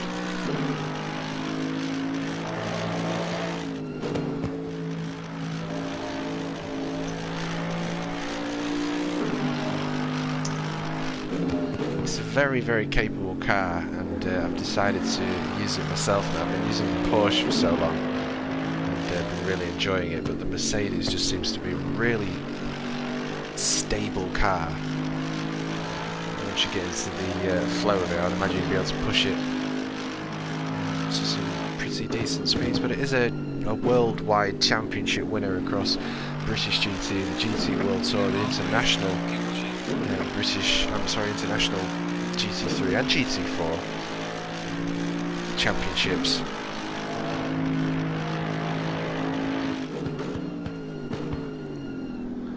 Ferrari going off track there to allow the Audi, Ferrari and Mercedes to continue the pursuit. So what I've seen is obviously Mercedes having the 550 horsepower and extra almost an extra 100 kilograms of weight compared to the Porsche, which is only 515, but it weighs a substantial amount less, almost 150 kilograms less than the Mercedes. You see, that is interesting though, because I mean, I appreciate this isn't F1, but I do remember listening to Lewis Hamilton talk about, you know, having to drink the right amount of water, eating at the right times, and being certain weights going into cars, because if you were, you know, 100 grams overweight or whatever it was something very small. It was a tenth or 3/10 of a second of X amount of laps, and it was just over 60 laps. It's like 3 to 6 seconds or whatever it was. So you know, weight does make a big difference. And what car was that? That was the Porsche Mercedes. Porsche and Mercedes. So we've got John Wells. Because the Porsche has a rear-mounted engine, there isn't enough room for an effective rear diffuser, so it's allowed to have an oversized rear wing. Well, that is interesting. Yeah. Very different capabilities, having to drive them in different ways. So I guess you kind of just got to maybe not push the car as much, but just use the downforce that's you're clearly gaining on the other cars. Obviously losing out on the limited slip diff. If I've got that right, John. I've also seen, I'm not sure if they use it in the GT cars yet, but Porsche have sort of adjusted their suspension a little bit and their engine placement for the new RSR. And Mercedes they're testing in DTM, I think. They're using a force feedback wheel like you would have, like your wheel, like your Fanatec. Like, it's not connected by the steering column. So it uses technology to give you that force feedback.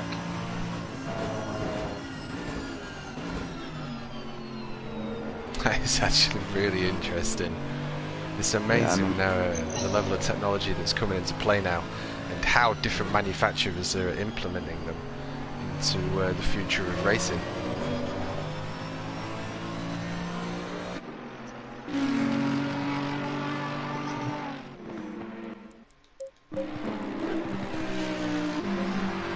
Look at him, 0.6 of a second away from Nali, I believe. Yep. Current provisional P4. Just under 7 minutes of a pit window left to go for the 460 McLaren as well as the 98 Ferrari, and provisional pole leader. It'll be interesting to see what happens when he comes out of the pits, and the number 44 Audi Elliot Hankin.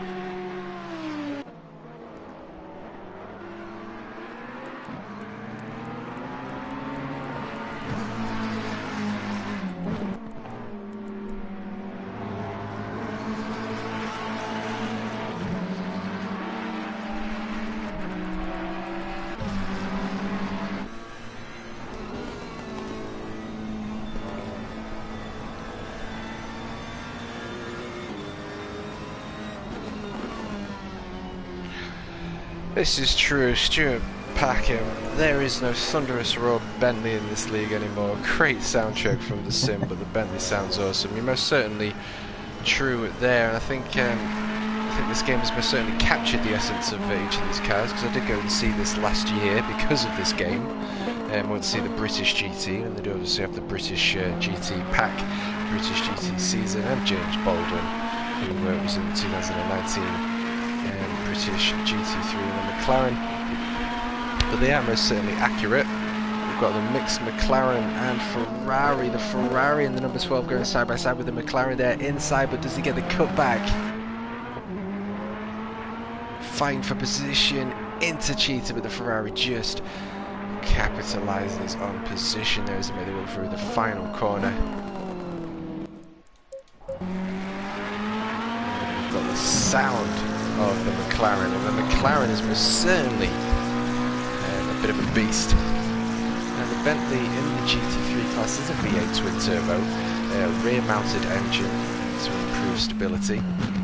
Can't remember the name of the suspension, but we do have a spectacular Christian in chat getting all these specs out for you guys, and maybe we can get some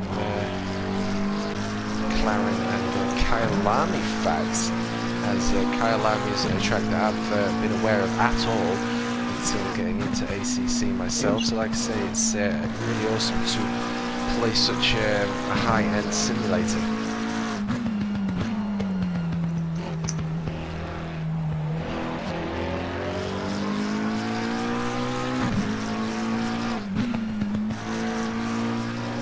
Lampy making his way through a very thin but high-pitched roar of the Ferrari.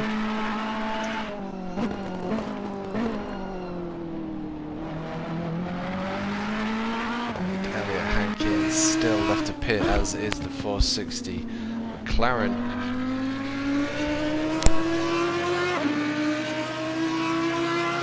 So the Bentley suspension is double wishbone, front and rear, with four-way adjustable damping.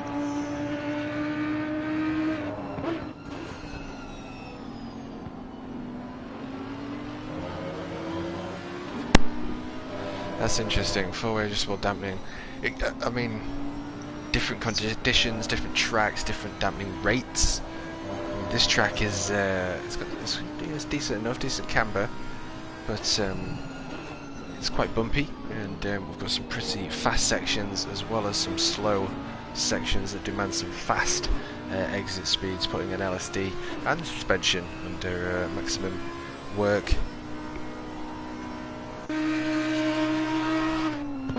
So we hear the 5.2 V10 of the Audi GT3. Very interesting car indeed.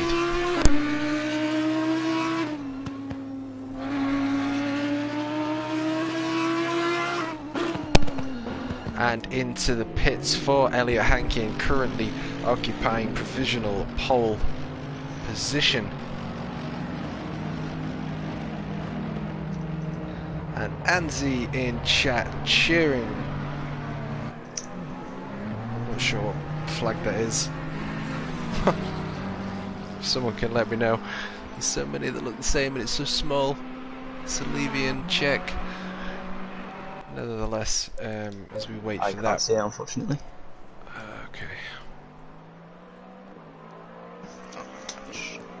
We have to. Here the drivers make their way past that pit wall. That was the race leader taking back P1. Nicolo in the 28 Lexus, and we'll just wait and listen to the cars as they begin to make their way through the final corner here. We've got the number 12 Ferrari and 51 Ferrari making their way past. We'll just have a little listen. I believe it's Slovenia.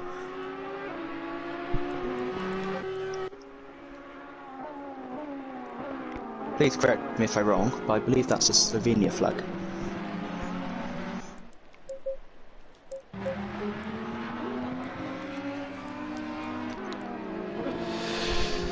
Slovenia. Yes, well, Elliot Hankin out the pits. Delta says P2. It does take some time. Yep, there we go. P3, P4 for the number 44 Audi, but on the freshest of softs here. Pirelli softs doing their work, and the sun is beginning to rise, I believe. So track temperatures and ambient temperatures will rise. Lampy at 1.444 away from Lucam in P2 for the number 12 Ferrari. And Lucan still finding himself in P11, but ahead of Kobe in the number 7 McLaren. Just wondering if there's any facts, unless you've got any more, but, about Kyalami.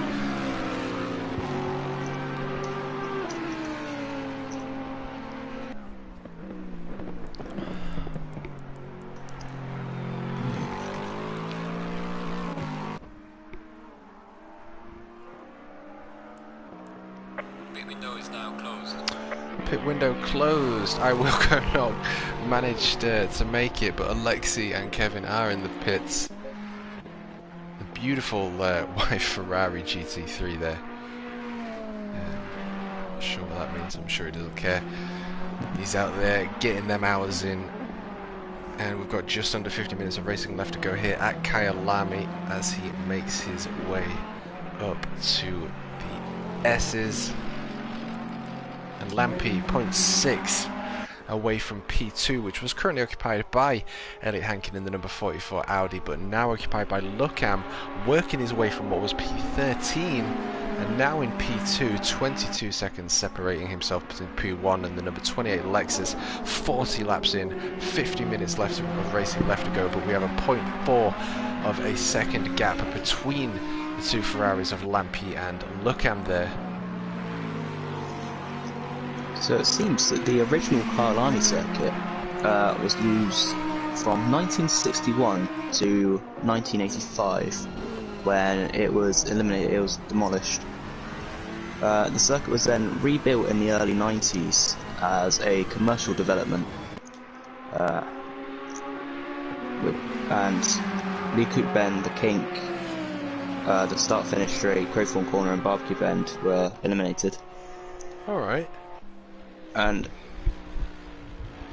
it was then heavily modified even more during sort of 2015, I believe,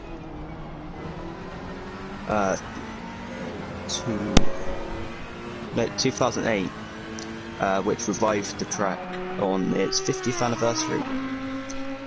I believe it was used as a formula track, single-seaters. Interesting. Before then being on the provisional calendar for the 2020 World Endurance Championship, where it was revitalised and currently using the same layout as we see today. Is there a track length? Yes, it is. A go-kart track as well in the middle of Kyalami as well, I think. Kyalami length is 4,000. I'll convert it to make it easy for everyone. Hot on the heels, the two Ferraris begin to battle it out, hurtling their way up to Liukop. Ian's entered the chat. Hello, good sir. We exit Liukop. The Ferrari still in pursuit. It's a 2.8 mile lap. 2.8 mile laps. 41 laps in now, I believe. 6 rights and 9 lefts on the corners. And a difference in altitude by 1,500 meters. Wow, the whole track. From the lowest point to the highest point is 1,500 meters. That's a long one.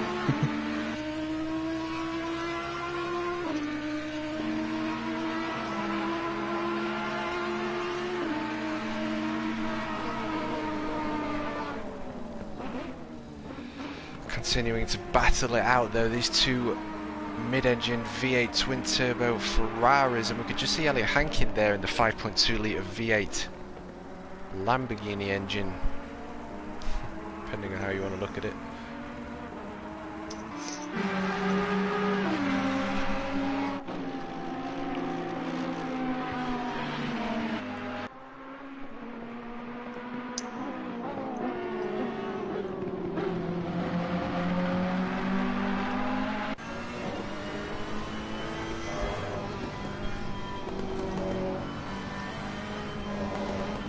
Clipping them apexes, make sure they go on the curbs too much, and settling the suspension of these very stiff GT3 cars. Very late on the brakes, but he doesn't quite clip the apex either. But you can just see the sun now beginning to creep its way over the hills and horizons of South Africa.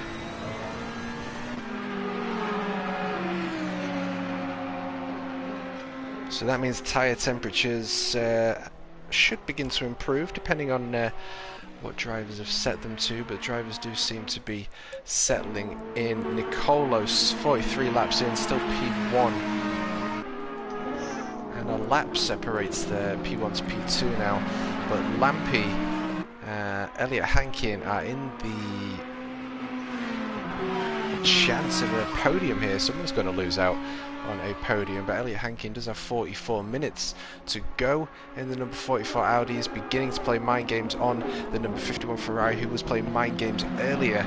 So this is going to be an interesting one to see how the rest of this one pans out. But nevertheless, we've got Jammer, the number 98 Ferrari in P9, as he makes his way up towards the U Cup, exiting the S's, and we could just see the number 7 McLaren in the back there.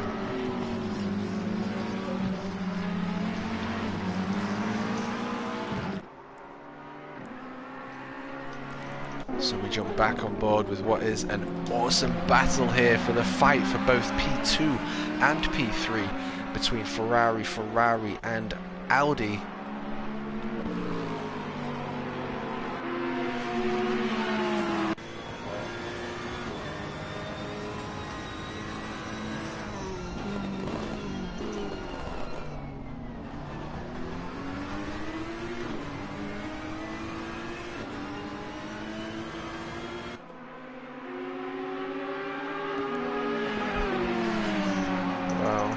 To bring F1 back to Kyalami, that would be very interesting. It does seem like a very capable, genuine track.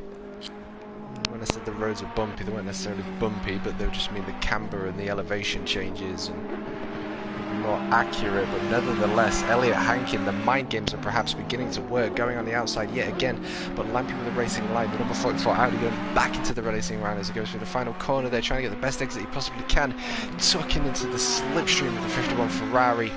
And Lurkan will be enjoying those two fight it out, but nevertheless, Elliot Hankin is dishing out what he was receiving earlier as the V8 twin turbo battles it out between the 5.2 litre V10 here at the South African Kyalami for round 9 of NXTGEN Season 4 GT3 World Tour. And we've got some traffic to contend with us here as the beautiful white Ferrari comes into shot. And we can just see the go-kart track there at the top of the helicam shot as well.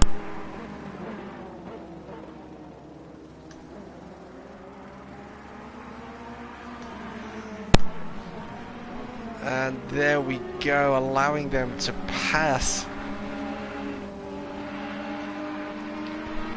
Beautiful shadow work with regards to the sun being so low as well on the track.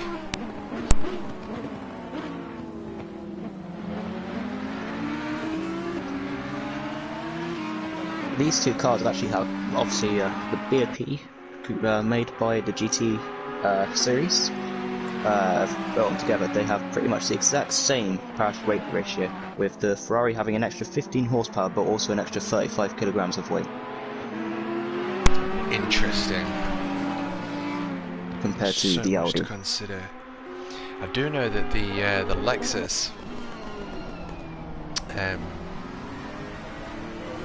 think they were one of the cars that was allowed to make different changes. I don't know whether they're allowed to have more of the under, I can't remember the word, but the like what pulls the car from underneath.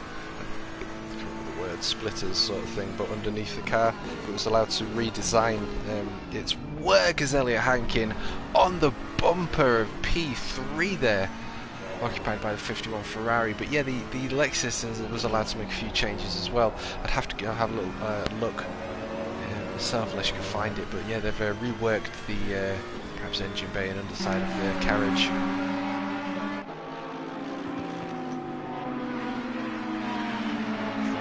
Ferrari, Audi still continuing to fight it out for P2 and 3.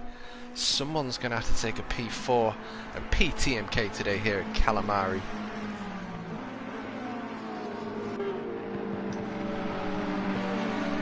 Yeah, unfortunately, I believe it's next year we won't see the Lexus. It's being Toyota replacing it with a new GT car. Toyota? Oh, he's gone wide. Has that given the run to the GT3 Audi? Not quite, but that was a little bit wide there. I don't know whether the GT3 Audi is beginning to close in on the number 51 Ferrari though, as they make their way to the right hander of the crocodile. Is it going to snap? Is the cheetah going to pounce as they hit all the way through the penultimate corner now? Hope so, Ian.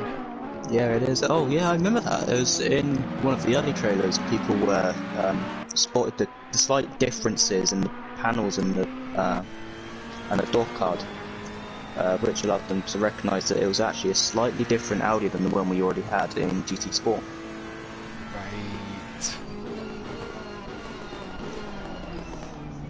Hot on the heels yet again, but can he get a better exit? It looks as though Lampy has got the exit down there, straightening that car up, keeping the weight and suspension optimised and able to get a pretty decent exit, but the mid-engined Audi seems to be doing a pretty decent job of being able to keep up and claim a little bit more time back through the twisty sections, the more higher speed sections.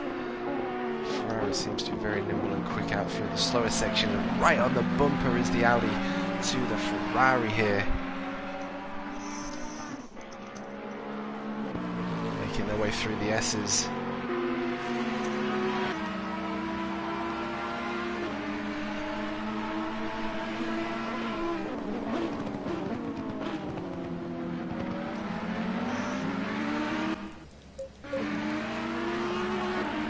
Yeah, that's the one. I couldn't remember which variant was the new one. Thank you, Ian.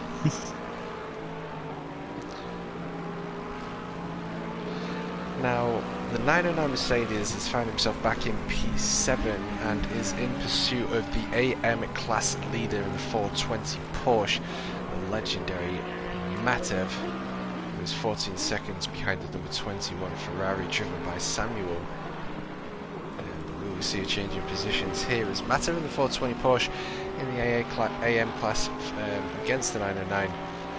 AMG in the Pro class still is most certainly getting down to grips in that car, putting the hours in and really getting to grips with the simulator. Elliot Hankin 0.3, look at this, it's so close between them all, and Jamo 0.8 of a second separates himself to Nali in the 460 McLaren there, currently occupying P8, Hukan Lukan in the 316 Lexus in P11, Mamster in the number 11 Audi in P10, and a couple of cars in the pits, and Wilco making his way past the little go-kart section in the Ferrari. We must jump back on board to this fight because look at this, it is so close between the two Ferraris and Audi here.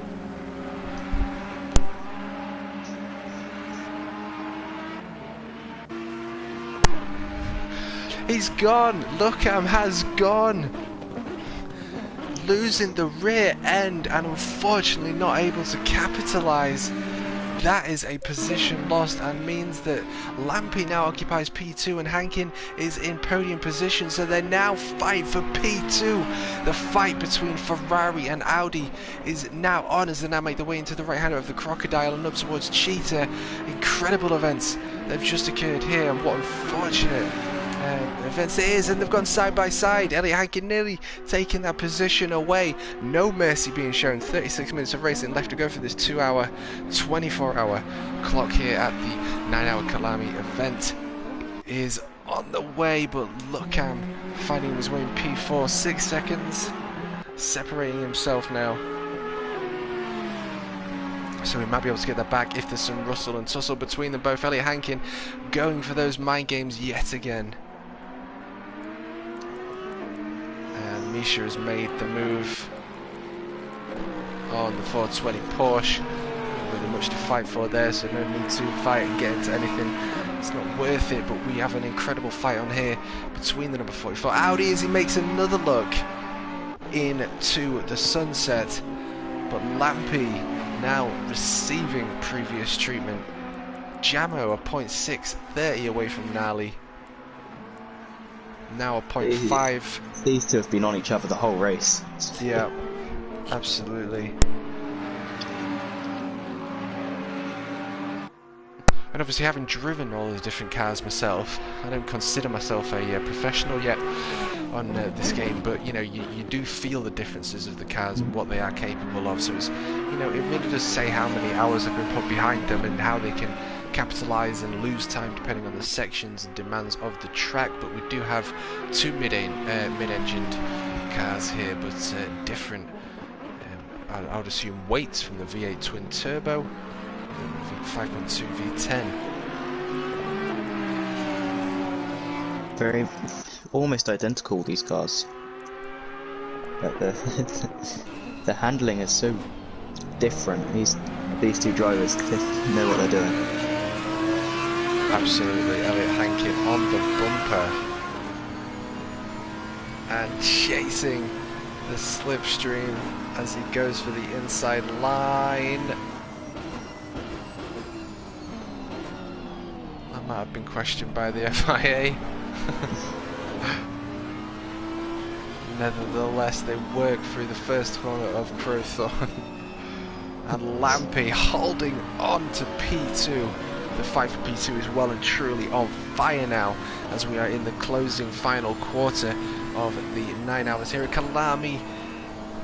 Elliot Hankin in the Audi, keeping hot on the heels of the Ferrari, looking on the inside, not quite able to make it happen there. He's going to have to consider dirty air, but he's also got the slipstream in his advantage as well.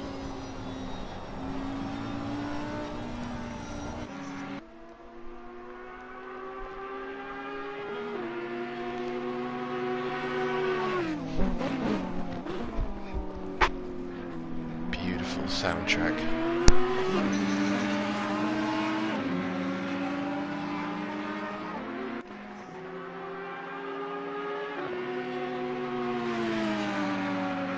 Up towards the Crocodile. Ferrari still in the lead. Elliot Hankin taking a very wide entry, trying to get a better exit.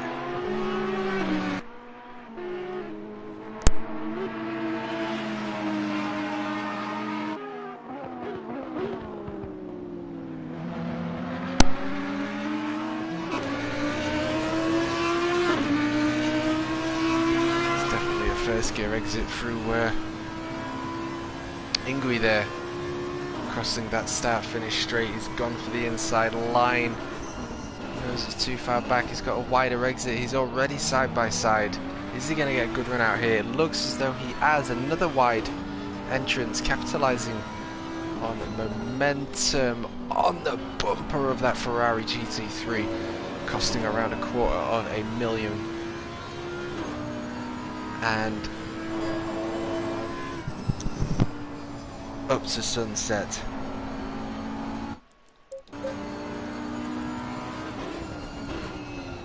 Lucan still P11. Jamo P9, still chasing down Nally in the 460 McLaren. 8 seconds now separating them though. So the only fight we have at the minute is these two. Misha 2 seconds now separating himself from the 420 Porsche. Different car classes. Colo 50 laps in, 31 minutes of racing left to go. Continue as we watch these vehicles make their way up towards the Crocodile.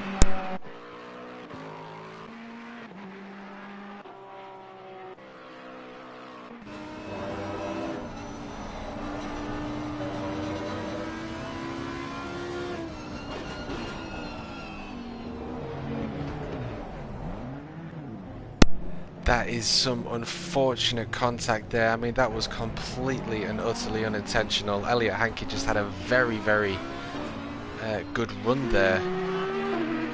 But as I said before, all of these people are very gentlemanly. That is not going to cause any damage at all. He's given the position back, and ladies and gentlemen, there you go. We are back on round 9 here at Calamari. Position given back. That was an incredible line in though from the number 44 Elliot Hankin. You do have to give it to him. After all, we are pushing these cars to the limits, and we are only required to make adjustments when we see them. But sometimes the human reaction, when required to react in maybe 0.010 of a second, it's just unavoidable. But fortunately, not much of a big accident. No positions have been lost, positions been given back, and here we are as they make the way through the right hander of Sunset and up to the left hander of Clubhouse. We've got the Elliot Hankin in the number 44 Audi GT3 continuing the hunt as he chases down his prey in the Ferrari there. The question is, can he take P2 or will he settle for a P3 podiumage here at Calamari?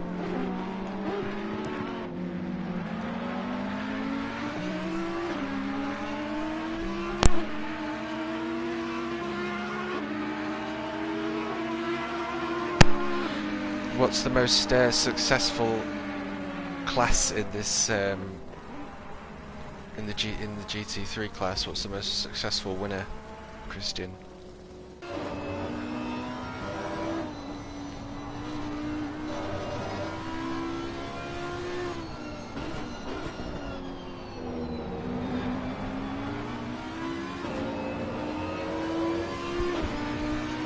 Christian. Seems that the most successful has been Porsche RSR. Okay. But, and again, the RSR has been going for a long time. He's gone for the inside line, he's overshot it, and Lampy was, sorry Christian, he was hot on realising that he'd overshot it there and not obligated to wait. Elliot Hankins lost some time there, but wow, good God, Elliot Hankins most certainly wanted to take that position for P2 there. Fortunately no contact was made on that occasion, but still the hunt is on. But Christian, please do continue. Yeah, it seems that overall, over the course of GT3, it's been the Porsche manufacturer that's been the most successful. But over the course of recent years, Mercedes have been picking it up. Mercedes, yeah. Which is strange when you consider like Gran Turismo. Mercedes is quite a heavy car. But accidentally pulled my headphones out there. Yeah, Mercedes is a very capable car, and they're very, very, very, very keen on becoming sort of championship winners across all forms of motorsport, aren't they? Yeah. Minus rally, but they're very invested in. I mean, even British BTCC, the GT3 class, the BMW M4 in the British GT4 class in real life.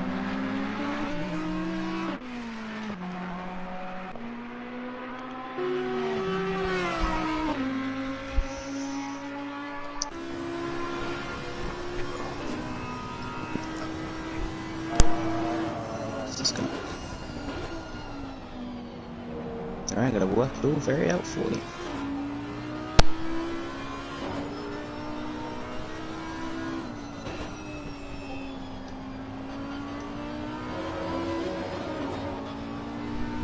Oh, that's going to cost him a little bit of time there, but it does look as though Elliot Hankins is beginning to pull back that Ferrari in P2. 0.9 of a second separating them both, and Luckham has taken P2. So Lampy and Elliot are fighting for P3 now, so we're fighting for a podium position. We've got 26 minutes of racing left to go and only 0.9 of a second of a gap between these two. Matev in the 420 Porsche in P6, 13 seconds separating himself between P5 of Samuel in the number 21 Ferrari. 26 minutes left to go for Season 4 of NextGen's GT3 World Tour, round 9 here at Kailami.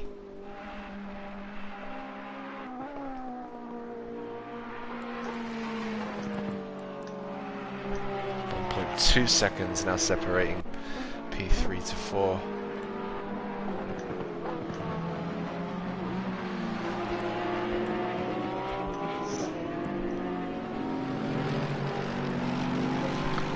And Lucan on the tail end of the very quick 909 Mercedes. Has been in some unfortunate luck today, but nevertheless this is racing. You are required to be on it at all times, which is why we all love it. You've got to be in the now or you are dead.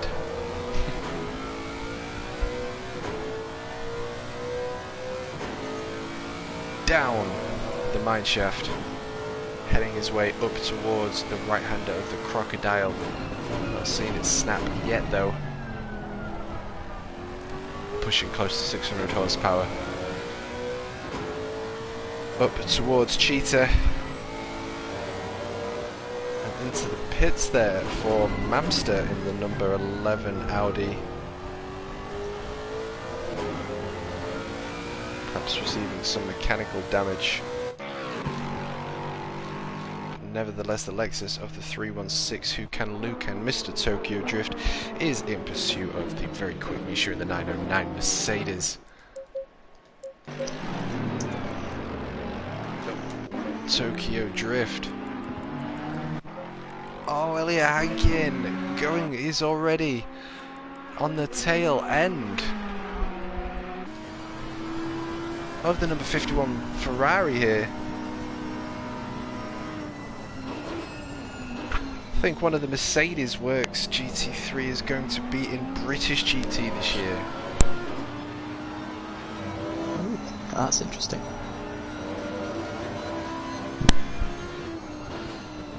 And one of the things about playing these simulators is it has got me into the real life stuff. And one of the ones I do want to get into more often is F1. I'm not a fan of the politics, don't need to get into it, but I do like the sport. Yeah, that's it. I'm more of a touring car. Yes, not been into that for a long time, but I used to play Soccer touring cars on PlayStation 1 or 2 and I loved it. It's definitely a childhood game. Car game this year. Yeah. Can't wait. We need to go to BTCC this year. Yeah. It seems like Ferrari has been a very successful GT3 as well. They, just in the Blank Pan Endurance Series, they've won 10 titles in that series alone. Wow. That's insane. That's pretty impressive. Oh, Lamp is run wide. Elliot Hankin's going to have to be careful though. He was a little bit, he wanted the position. Head down, eyes are up. We are side by side with the two vehicles, but Elliot Hankin has now got the inside line as they make the way through the chicane. First gear, hard acceleration, and Elliot Hankin taking P3. Absolutely lovely move. Incredible move there, and the number 51 Ferrari's paid the price and would have been stung with the track limits. Obviously, you're only allowed 3. And Elliot Hankin will be, but now he is in pursuit. But the horns are out between both drivers here. It'll be interesting to see how they fare. But now the fight is on as they make their way down the pit. Start finish straight here at Kyalami. Under the Kyalami 9-hour start finish straight sign. Is Lampy going to take back a podium-ish position? But Elliot Hankin seems to well and should have got the car down here and has a free rein to show us exactly what he is capable of and whether the setup of the car is working to his favour.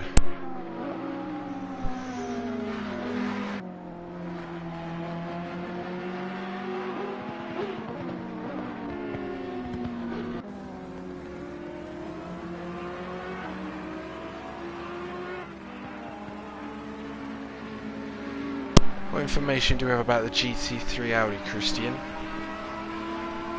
GT3 Audi. That is driven by Elliot Hankin. So the Audi was 585 horsepower with allow me to get a quick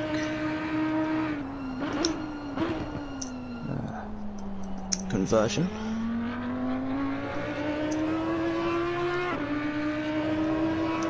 With a 1230 kilogram weight. And the Ferrari behind is a 600 horsepower. I can't remember what engine displacement it had. You'll probably be able to fill me in on that. I'm not sure I remember, if I'm honest. Yeah, I feel like it's a twin turbo V8.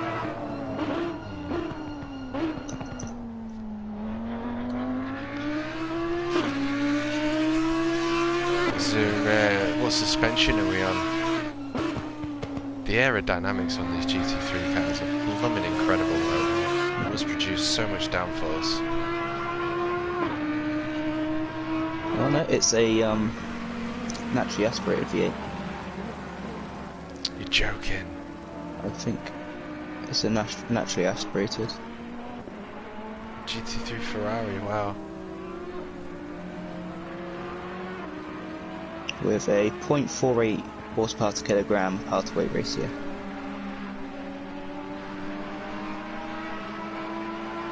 Here's something interesting. The Ferrari has ventilated carbon ceramic discs on both the front and rear brakes, but the Bentley has, I believe it was iron brake discs. They have what, sorry? The Bentley has... They're not carbon. Interesting.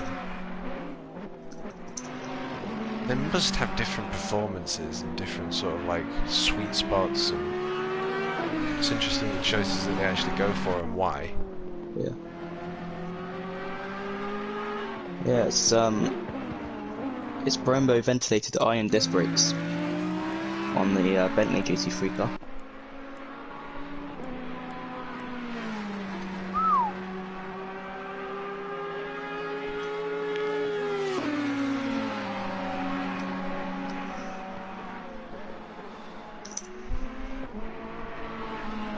Just under 20 minutes of racing left to go.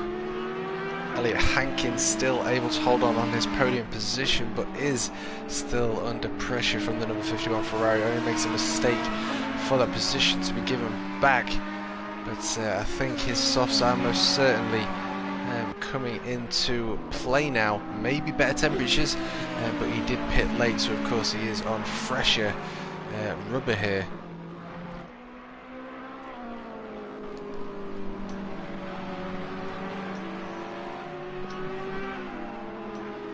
.909 Mercedes finding himself back in P7, giving him the 420 Porsche P6. Yeah, go on. I was right. It's a twin turbo V8, the Ferrari. Twin turbo V8. Yeah, that makes more sense. Does it have the yes, it's the old Ferrari that was naturally aspirated, the 458. The new one is twin turbo. With you. Does it have the displacement on there as well? Did.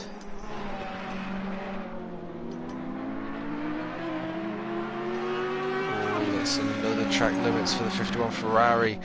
You can tell he wants the position back, holding on to any hope with 17 minutes of racing left to go, coming on to the final left-hand corner here. It's a 3,900cc. Oh right, 3.9. Wow, not even a full litre.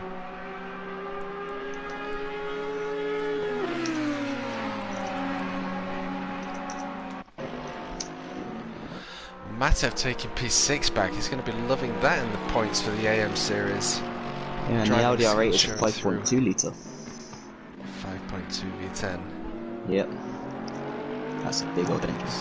What's the Mercedes? Did you say? I can't remember. V8 or V10? Must be V8 twin turbo or something. I'm pretty sure Mercedes is a V8.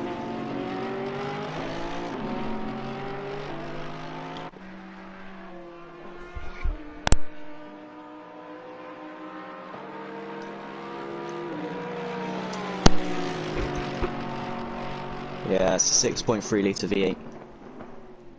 6.3 litre V8, naturally aspirated.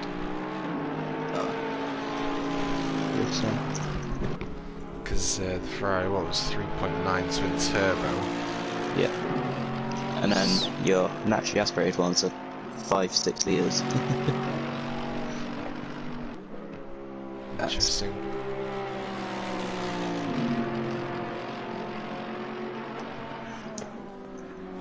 Which must really allow for better fuel strategies with the Ferrari, wouldn't it? Allow them I mean, to run you a lower think fuel. so. I don't know how much more it would increase with the turbos obviously being at full work, but I don't know if it obviously increases the power, but how much more or how much less fuel uses, I'm not sure. So, again, a great question.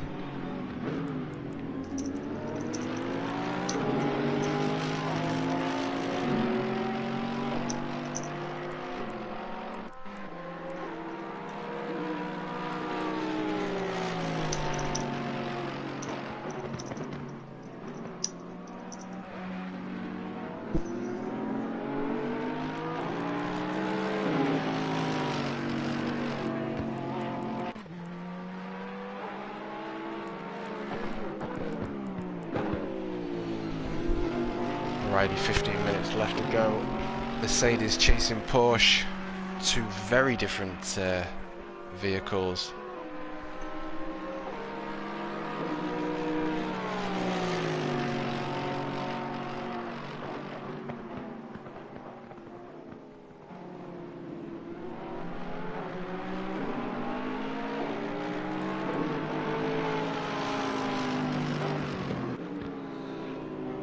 1.5 seconds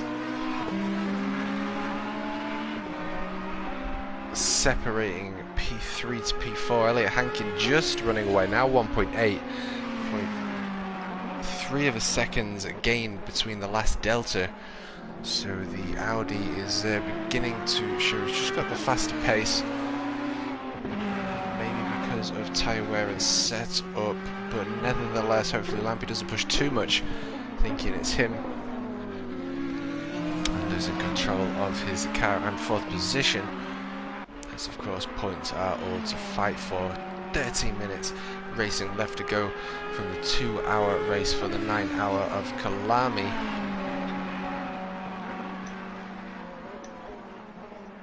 I believe the RX-8 came in a couple laps after the Ferrari.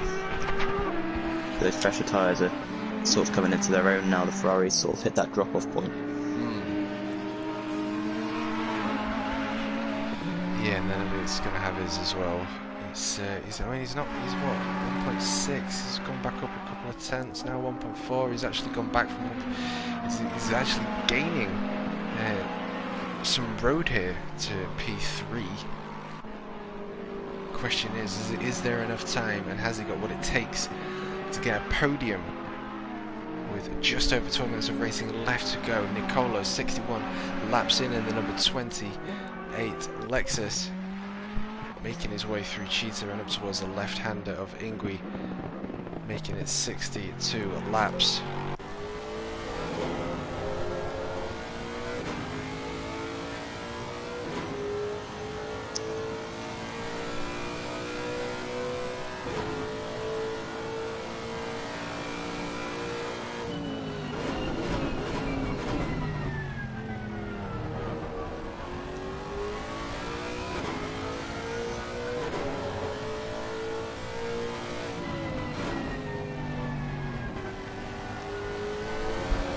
Keeping it nice and smooth through the demanding corners of Kyalami and into the right hander of Sunset goes the race leader. This Lexus has a it's been a first for a while. It's got a 5.4 litre V8, which is naturally aspirated. Yep, that's going to beast front engine. That's going to apply quite a bit of weight to the front end, but I do know that it's a rear-mounted engine, I do believe. So that obviously that weight is almost going to help you with cornering to a degree, isn't it? You just lose out on speed, overall speed and acceleration. But you've got different tactics. about 1,300 kilograms. That car.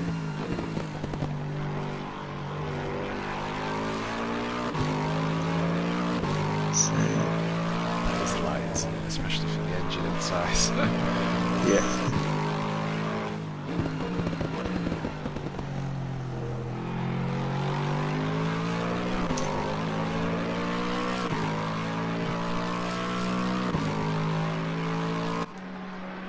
That Lexus haven't been as kind as Ferrari enough to give away an actual number. It just says over 500 horsepower compared to the 460 of the standard RCF. Lap is only a 0.9 now. It's gone from a 1.8 to a 0.9. Oh wow! 10 minutes left to go.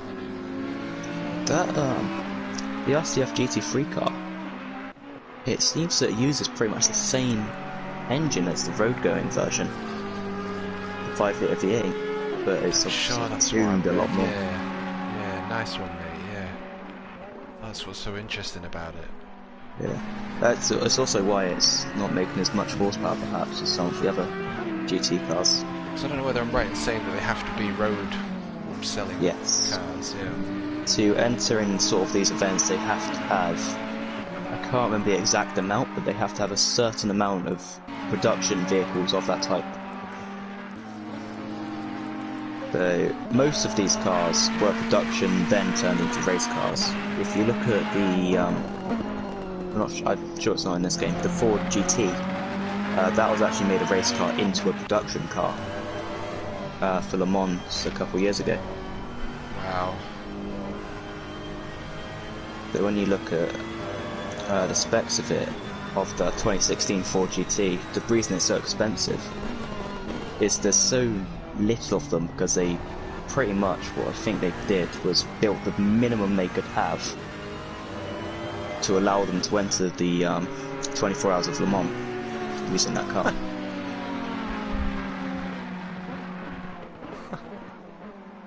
So yeah, car prices are really strange, because if you look at, I'm going to take the Ford GT, the new Corvette C8, the lowest spec, because they haven't actually announced the Z06 or the ZR1. Yeah, thank you, John. So yeah, as John says, about 200 production cars, roughly. But you're looking at maybe $500,000 for a Ford GT. Right. But for the same specs, like the Corvette C8 is only like maybe a tenth or so, or like 20 miles an hour slower than that car, and it only costs $60,000. Just because of how the reasons and the production is so different. I mean, it's interesting. I mean, 200 cars. I mean, I don't know whether that doesn't sound like a lot. I mean, there's a lot of people out there. There's a lot of rich people out there. I mean, you know, we'll pick a car, but I think 200 cars. It's not a lot. But then I guess it's kind of, it is bridging that gap between motorsport and real life. I mean, they're not really the same cars at all. I mean, you know, get on a simulator, you get on a road Ferrari versus an actual race GT3, and straight away you realise that it doesn't matter how the suspension's rock hard, the aerodynamics are incredibly strong. You know, there's just, but not that any of that's a criticism, but you know, I think maybe it does make it more special, I suppose, if there is only 200 of the vehicles, and I think Lampy is gaining on P3.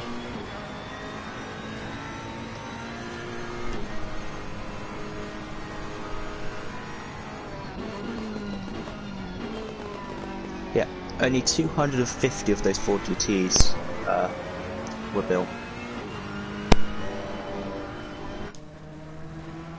How many? And then 250, and then they made some limited edition ones. So there were some heritage models for the 1966 Ford GT40. Oh, we've had contact. So 420 Porsche has conceded a position now to the 909 Mercedes, but Samuel is giving that position back. He felt like he deserves to give that position back, but that does mean that the 909 Mercedes has taken that position back, but I don't think that matters too much for Matev in the 420 Porsche. We've only got 6 minutes of racing left to go. Sorry, Christian, go on. That's alright. So they made some heritage models from the 1966 Ford to commemorate, obviously, when they managed to win Le Mans. And there's it's actually illegal to, you know when you picture that Ford GT, it's that really luscious blue colour. Yeah. It's illegal to paint or wrap your Ford GT that colour, because it's a limited edition variant. Interesting, yeah. No, that makes sense. I understand that, because I probably paid for the thingy of it as well. But again, that's what makes it also interesting, isn't it? You know, it's very unique one-offs around the world. I couldn't find anything, but I believe only 50 of those were made in that special colour. 50 cars, wow, man.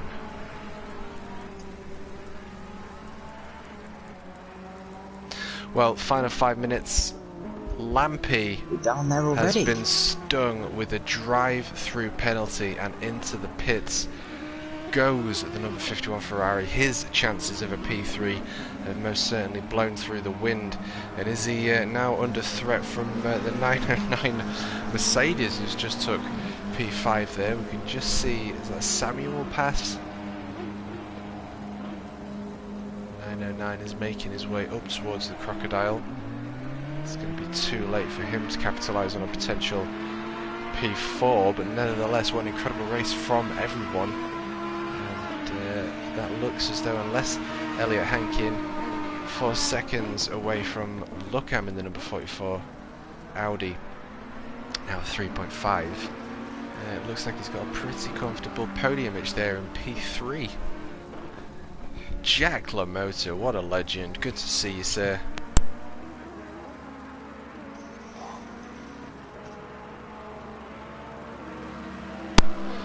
Hope we are doing well.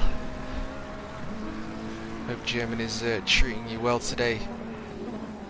As we close into the final 4 minutes of Next Gen Season 4 GT3 World Tour. Finding ourselves at Kyalami for round 9.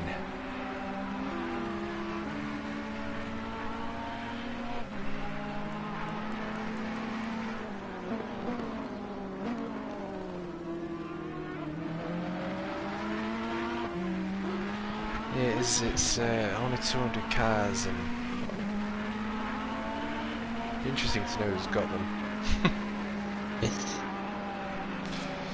I wonder whether some of them will become like, you know, future classics, future retro cars, you know? Especially with I know those Force certain cars Electric. have done that. Indeed. Right, I can't remember who it was exactly, but you remember the old McLaren F1 race cars? Yep. There was one guy, obviously very, very well off. I think he was like, top, like, ruler of a country, like, well off. He owned 6 of those McLaren F1 LMs. I'm sorry, I'm going to have to butt in. Elliot Hankin is side by side and has taken a position away from P2. Elliot Hankin has moved all the way up for the entirety of 2 hours. We've got 2 minutes left to go, and he's just overtaken the Ferrari of Luckham in the number 12 Ferrari there. It looks as though Luckham is suffering from mechanical difficulties there. And I'm going to have to keep an eye on the Delta. 20 seconds left to go, 2 minutes left to go for the end of the race. Can Lampy take a podium back? Please continue, Christian, but my good God. That's... I thought that was coming down, but that happened a lot quicker. Oh no, he's slowing down. He's at... No! Maybe it's light off. That's really unfortunate.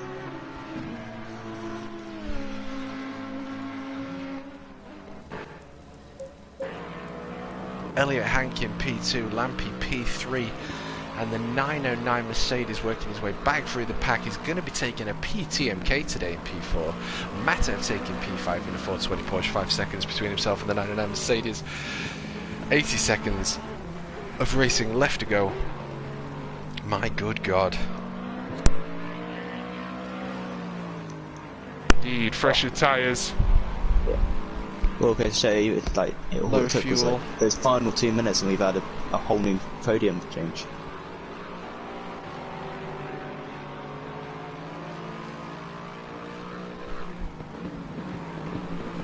Big shout out to Daniel Hempy. Give the video a like. Support the ledge. You're the legend, mate. I appreciate the support. It certainly does help me out as a creator. But nevertheless, we are 40 seconds away from closing round 9. And I can't believe what we've seen.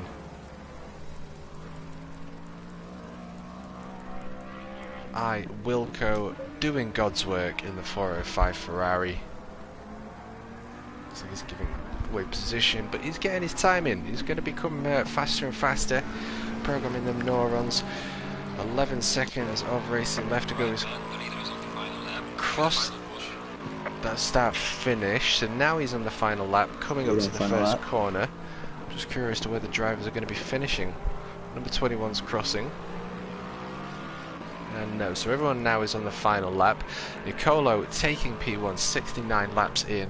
Elliot Hankin in the number 44 Audi going to be taking P2. Lampy P3. What? I just can't believe what we've seen. And really unfortunate events there for the number 12 Ferrari, losing out on what would have been a P2, seconds away from a 2-hour race at Kyalami.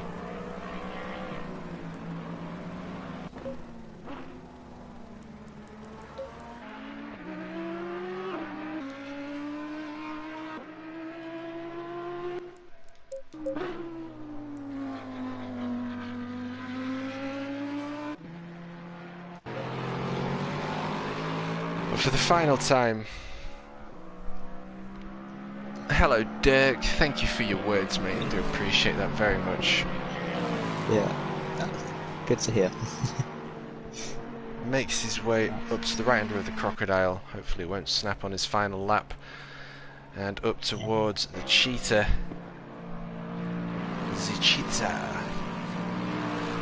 Nice and easy. Up towards his final left-hand corner for the 9-hour Calamity special. Here for round 9 of Next Gen Season 4 GT World Tour. Nicolo in the 28 Lexus takes P1 and a well-deserved P1. Absolute assault today. 70 laps in. That's it, mate. Giving everyone on YouTube a bit of a flash. And next across that line is the number 44 Audi in the GT3 5.2 V10. Making his way through the right-hander of the crocodile up towards Cheetah. A well-deserved P2. Incredible racing between himself and the P3 Lampy. Stung with a drive-through at the end of this race, but nevertheless, as he makes his way through the final left-hand corner, we have Elliot Hankin in the number 44 Audi taking P2 today. Do we get a flash? Of course. No, he's out on the brakes, and that's enough of him. Probably out of fuel. 51 Ferrari coming up to the final left-hand corner. Podium P3-ish for Lampy, giving us a flash. Well done to you, good sir. Well-deserved P3. And the 909 Mercedes is taking a well-deserved P4. And like I say, racing is a fickle event, and it always provides action. And we've most certainly been provided with action today for the Next Gen Series. 909 Mercedes GT3 going through the left-hand corner for the final time and crossing that start-finish line. We get a flash. So all you watching at home on YouTube, Elliot Hankin still packed up on the side. And Matev, the legendary 420 Porsche, crossing that start-finish line. Probably seeing him this week on ACC. Nevertheless, we have Hukan Lukan, Mr. Tokyo Drift. Drifted his way. Giving us a drift as well. That's it, and what a beautiful 360 across that start-finish line, bringing round 9 to a close. I want to thank everyone that's watched the video. I want to thank everyone that smashed that like button and the subscribe, of course. I know it's a very YouTuber thing to say, but you cannot grow without it. Thank you to everyone that's support. Thank you to NextGen supporting me on their commentating. I thought he was going to take out the Mativ then. Oh, a big contact there. Wreckfest between the Audi and Lexus. But thank you to Christian as well joining us for CoComs. Hope you've enjoyed it. How have you found it? Yeah, it's been brilliant. It's been amazing racing today. It's a shame of that final 2 minutes. But Ferraris, they're still at it. Get the donuts out, lads. That's it. Well-deserved donuts after 2 hours of incredible racing.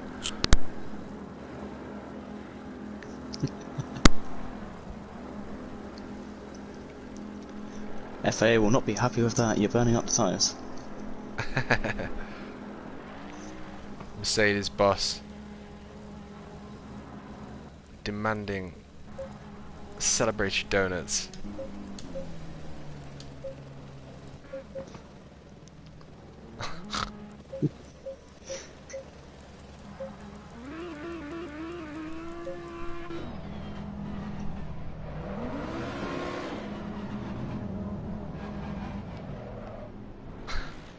Does make me laugh. Oh.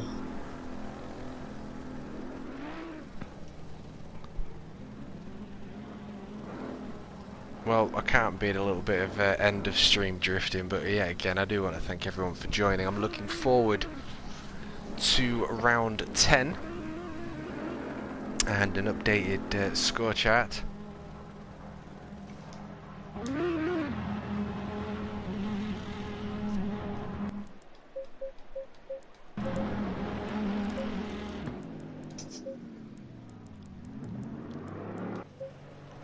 But nevertheless, we end on Mr. Tokyo Drift, the pit connoisseur in the 316 Lexus 5.3 litre V8. Do what he does best and end the stream as he does each and every week.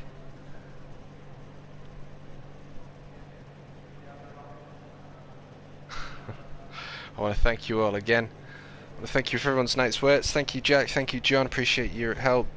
Thank you, Daniel. Thank you, Dirk. And we will see you all next week for round 10. Thank you, Christian, for joining. Hope you've enjoyed it. It's been great. Thanks for having me. You're most welcome. Thanks again. Going to end the stream there. We'll see you all soon. Ciao, ciao. Bella ciao.